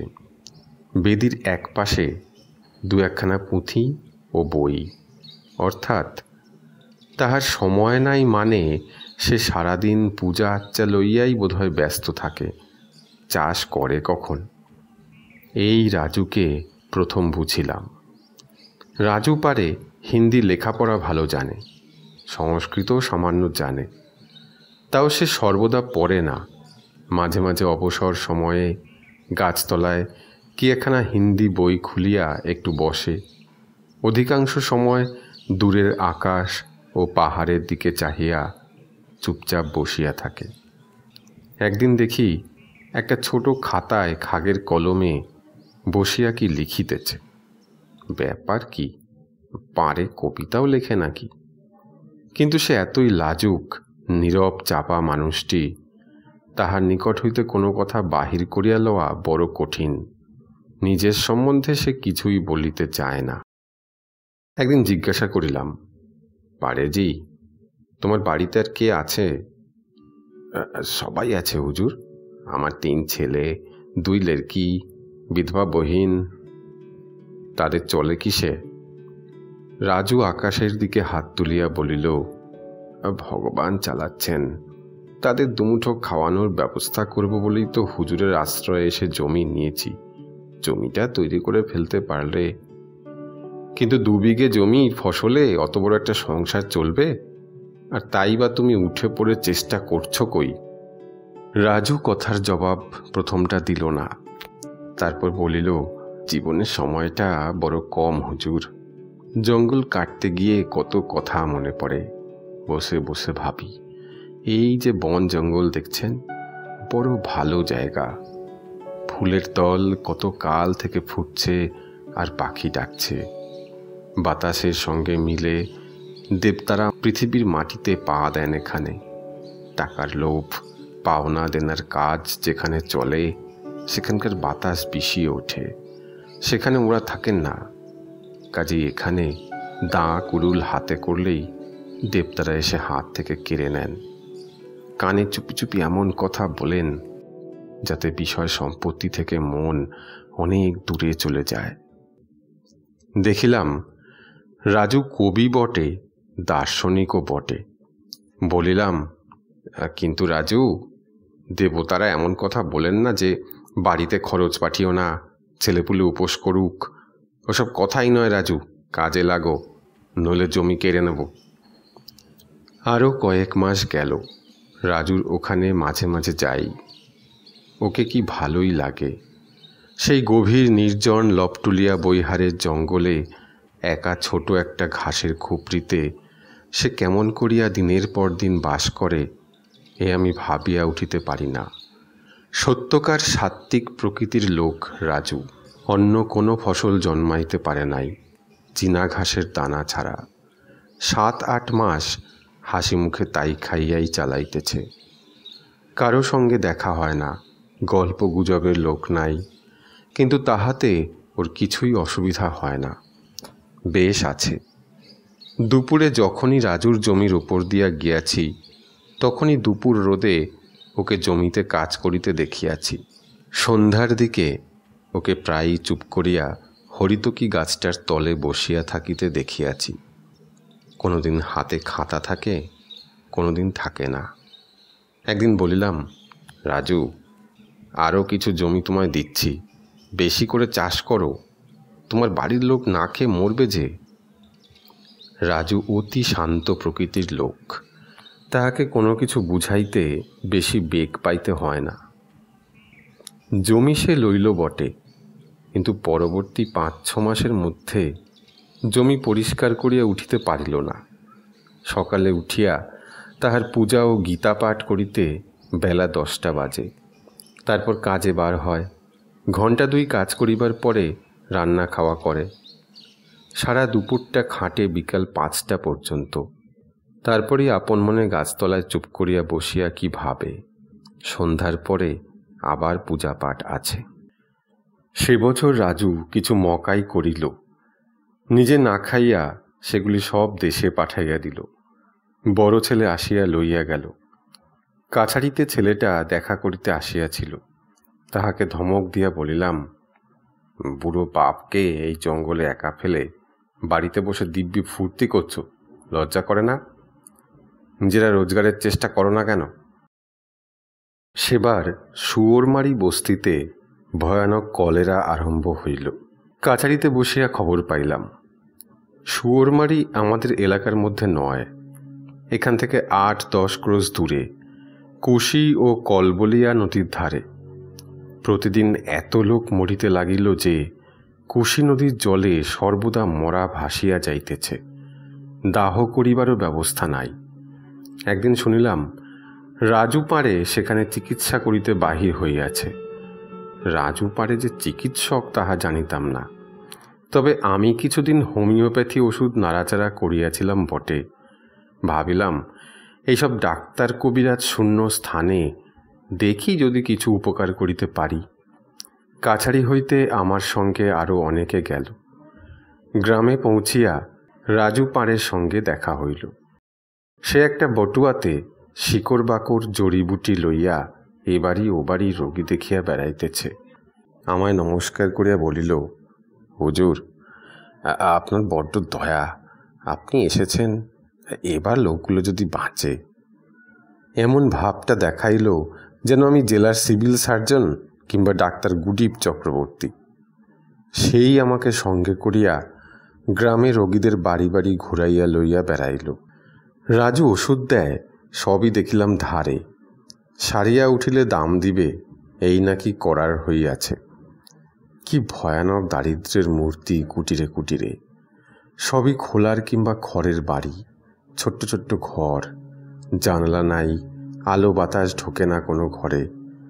প্রায় সব ঘরেই 2-1টি রোগী, ঘরের মেঝেতে ময়লা বিছানায় শুইয়া। ডাক্তার নাই, ওষুধ নাই, পথ্য নাই। অবশ্য রাজু সাধ্যমতো চেষ্টা করিতেছে, না ডাকিলেও সব রোগীর কাছে গিয়া তাহার জড়িবুটির ওষুধ খাওয়াইয়াছে। একটা ছোট ছেলের রোগশয্যার পাশে বসিয়া কাল নাকি সারা রাত সেবাও করিয়াছে, কিন্তু মরকের তাহাতে কিছুমাত্র উপশম দেখা যাইতেছে না, বরং বাড়িয়াই চলিয়াছে। রাজু আমাকে ডাকিয়া একটা বাড়িতে লইয়া গেল। একখানা মাত্র খড়ের ঘর, মেঝেতে রোগী তালপাতার চেটাইয়ে শুইয়া। বয়স 50-এর কম নয়। 17-18 বছরের একটি মেয়ে দোরের গোড়ায় বসিয়া হাপুস নয়নে কাঁদিতেছে। রাজু তাহাকে ভরসা দিয়া বলিল, কাঁদিস নে বেটি, হুজুর এসেছেন, আর ভয় নেই, রোগ সেরে যাবে। বড়ই লজ্জিত হইলাম নিজের অক্ষমতার কথা স্মরণ করিয়া। জিজ্ঞাসা করিলাম, মেয়েটি বুঝি রোগীর মেয়ে?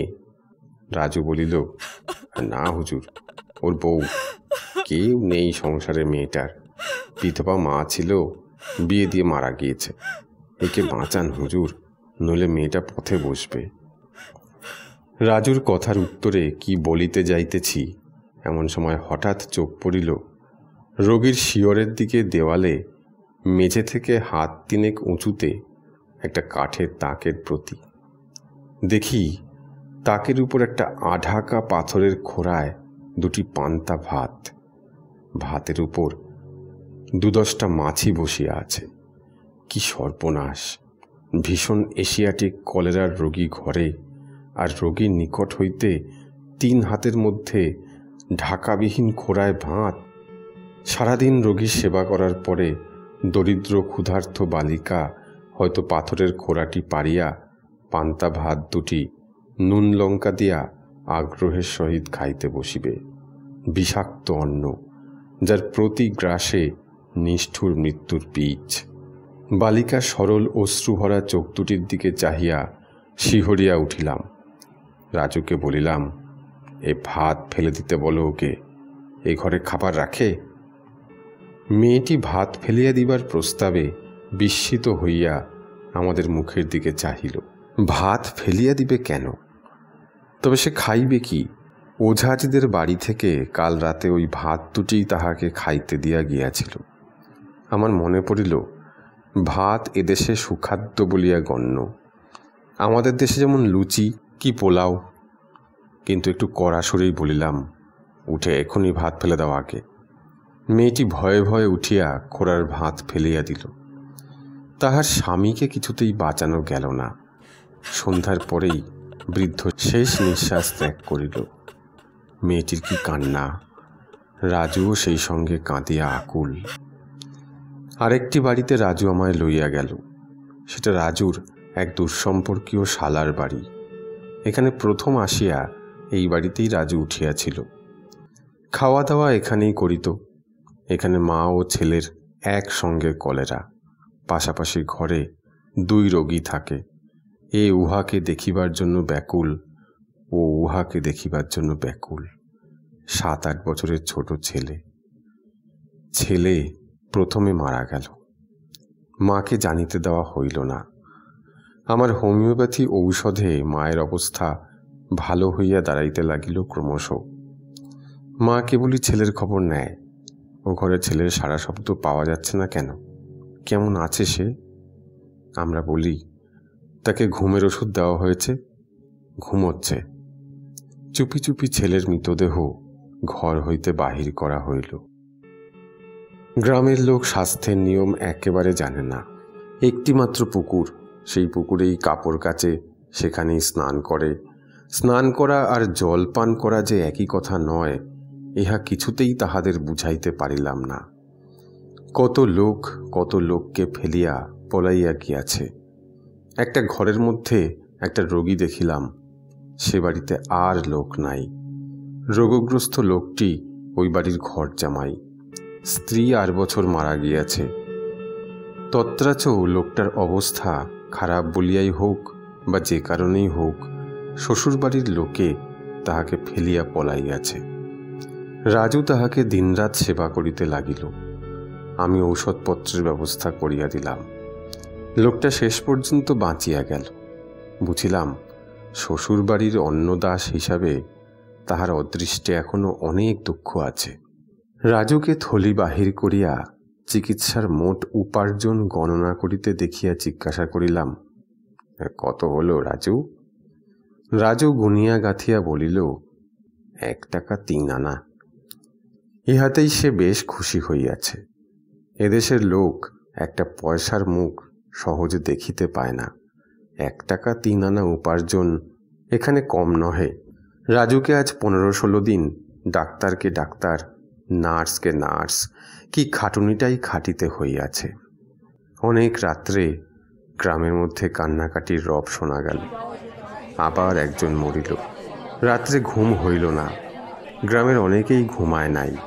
ঘরের সামনে বড় বড় কাঠ জ্বালাইয়া আগুন করিয়া গন্ধক পোড়াইতেছে ও আগুনের চারিধারে ঘিরিয়া বসিয়া গল্পগুজব করিতেছে। রোগের গল্প, মৃত্যুর খবর ছাড়া ইহাদের মুখে অন্য কোনো কথা নাই। সকলেরই মুখে একটা ভয়, আতঙ্কের চিহ্ন পরিস্ফুট। কাহার পালা আসে। দুপুর রাত্রে সংবাদ পাইলাম ওবেলার সেই সদ্য বিধবা বালিকাটির কলেরা হইয়াছে। গিয়া দেখিলাম তাহার স্বামী গৃহের পাশে এক বাড়ির গোয়ালে সে শুইয়া আছে। তাহাকে কেহ স্থান দেয় নাই, সে কলেরার রোগী ছুঁইয়াছিল বলিয়া। গোয়ালের এক পাশে কয়েকাটি গমের বিচালির ওপর পুরনো চট পাতা, তাতেই বালিকা শুইয়া ছটফট করিতেছে। আমি ও রাজু বহু চেষ্টা করিলাম হতভাগিনীকে বাঁচাইবার। একটি লণ্ঠন, একটু জল কোথাও পাওয়া যায় না। উকি মারিয়া কেহ দেখিতে পর্যন্ত আসিল না। আজকাল এমন আতঙ্কের সৃষ্টি হইয়াছে যে কলেরা কাহারও হইলে তাহার ত্রিসীমানায় লোক ঘেঁষে না। রাত ভরসা হইল। রাজুর খুব নারীক জ্ঞান। হাত দেখিয়া বলিল, এ হুজুর সুবিধে নয় গতিক। আমি আর কি করিব, নিজে ডাক্তার নই। স্যালাইন দিতে পারিলে হইতো।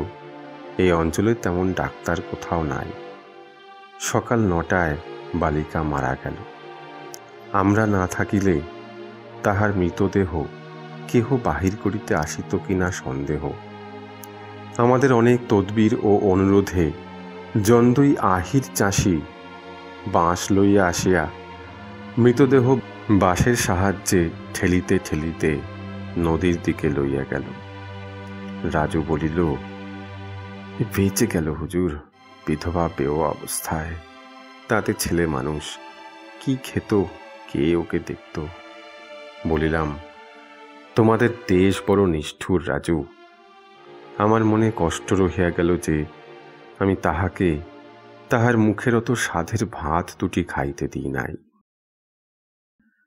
নিস্তব্ধ দুপুরে দূরে মহালিখারূপের পাহাড় ও জঙ্গল অপূর্ব রহস্যময় দেখাইত। কতবার ভাবিয়াছি একবার গিয়া পাহাড়টা ঘুরিয়া দেখিয়া আসিব, কিন্তু সময় হইয়া উঠে নাই। শুনিতাম মহালিখারূপের পাহাড় দুর্গম বনাকীর্ণ, শঙ্খচূড় সাপের আড্ডা, বনমোরগ, দুষ্প্রাপ্য বন্য চন্দ্রমল্লিকা, বড় বড় ভাল্লুক ঝোড়ে ভর্তি। পাহাড়ের উপরে জল নাই বলিয়া, বিশেষত ভীষণ শঙ্খচূড় সাপের ভয়ে এই অঞ্চলের কাঠুরিয়ারাও কখনো ওখানে যায় না। দিকচক্রবালে দীর্ঘ নীল রেখার মতো পরিদৃশ্যমান এই পাহাড় ও বন দুপুরে, বিকালে, সন্ধ্যায় কত স্বপ্ন আনে মনে। একে তো এদিকে সারা অঞ্চলটাই আজকাল আমার কাছে পরীর দেশ বলিয়া মনে হয়। এর জ্যোৎস্না, এর বন বনানী, এর নির্জনতা, এর নীরব রহস্য, এর সৌন্দর্য, এর মানুষজন, পাখির ডাক, বন্য ফুল ও শোভা, সবই মনে হয় অদ্ভুত। মনে এমন এক গভীর শান্তি ও আনন্দ আনিয়া দেয়, জীবনে যাহা কোথাও কখনো পাই নাই। তার উপরে বেশি করিয়া অদ্ভুত লাগে ওই মহালিখারূপের শৈলমালা ও মোহনপুরা রিজার্ভ ফরেস্টের সীমারেখা। কি রূপলোক যে উহারা ফুটাইয়া তোলে দুপুরে, বৈকালে, জ্যোৎস্না রাত্রে, কি উদাস চিন্তার সৃষ্টি করে মনে। একদিন পাহাড় দেখিব বলিয়া বাহির হইলাম। 9 মাইল ঘোড়ায় গিয়া দুই দিকের দুই শৈলশ্রেণীর মাঝের পথ ধরিয়া চলি। দুই দিকের শৈলসানু বনে ভরা। পথের ধারে দুই দিকের বিচিত্র ঘন বনঝোপের মধ্য দিয়া সুঁড়ি পথ আঁকিয়া বাঁকিয়া চলিয়াছে, কখনো উঁচু নিচু, মাঝে মাঝে ছোট ছোট পার্বত্য ঝর্ণা উপলাস্ত্রিত পথে বহিয়া চলিয়াছে। বন্য চন্দ্রমল্লিকা ফুটিতে দেখি নাই, কারণ তখন শরৎকাল, চন্দ্রমল্লিকা ফুটিবার সময়ও নয়।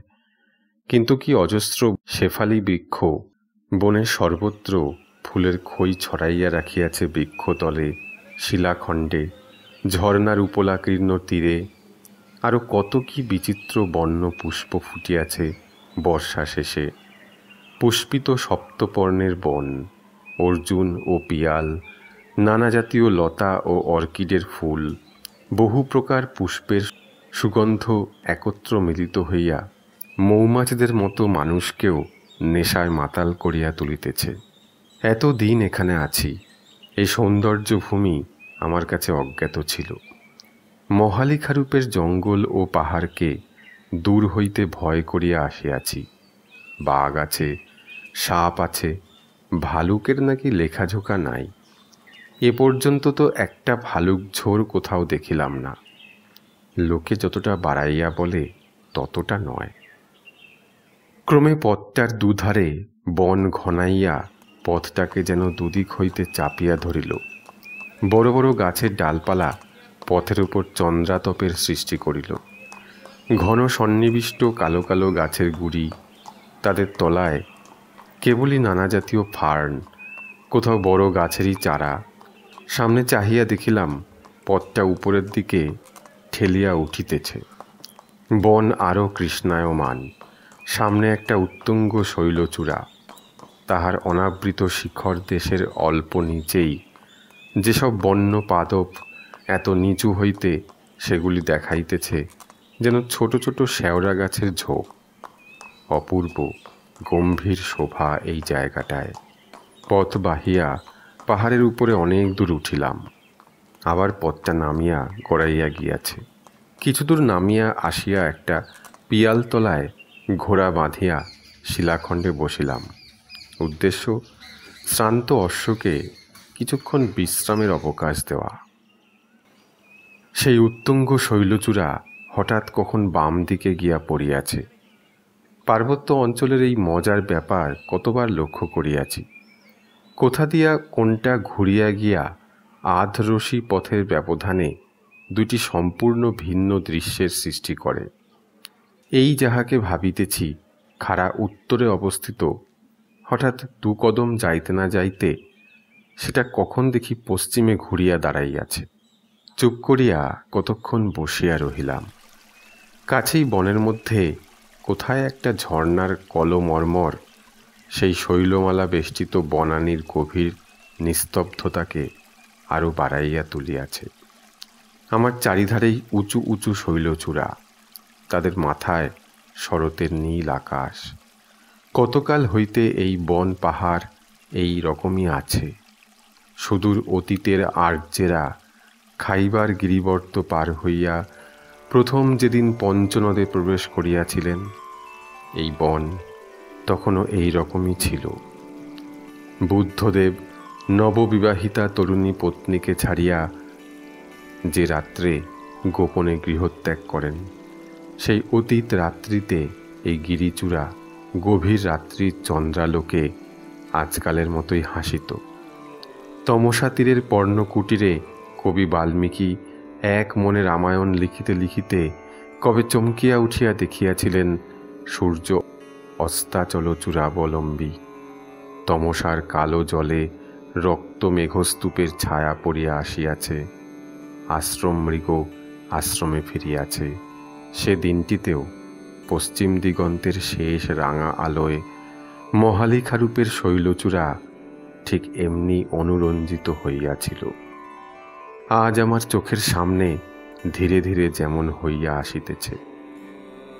সেই কতকাল আগে যেদিন চন্দ্রগুপ্ত প্রথম সিংহাসনে আরোহণ করেন, গ্রিক রাজ হেলিওডোরাস গরুর ধ্বজ স্তম্ভ নির্মাণ করেন, রাজকন্যা সংযুক্তা যেদিন স্বয়ংবর সভায় পৃথ্বীরাজের মূর্তির গলায় মাল্যদান করেন, শামুগড়ের যুদ্ধে হারিয়া হতভাগ্য দ্বারা যে রাত্রে আগ্রা হইতে গোপনে দিল্লি পলাইলেন, চৈতন্যদেব যেদিন শ্রীবাসের ঘরে সংকীর্তন করেন, যেদিনটিতে পলাশীর যুদ্ধ হইল, মহালিখারূপের ওই শৈলচূড়া এই বনানী ঠিক এমনি ছিল।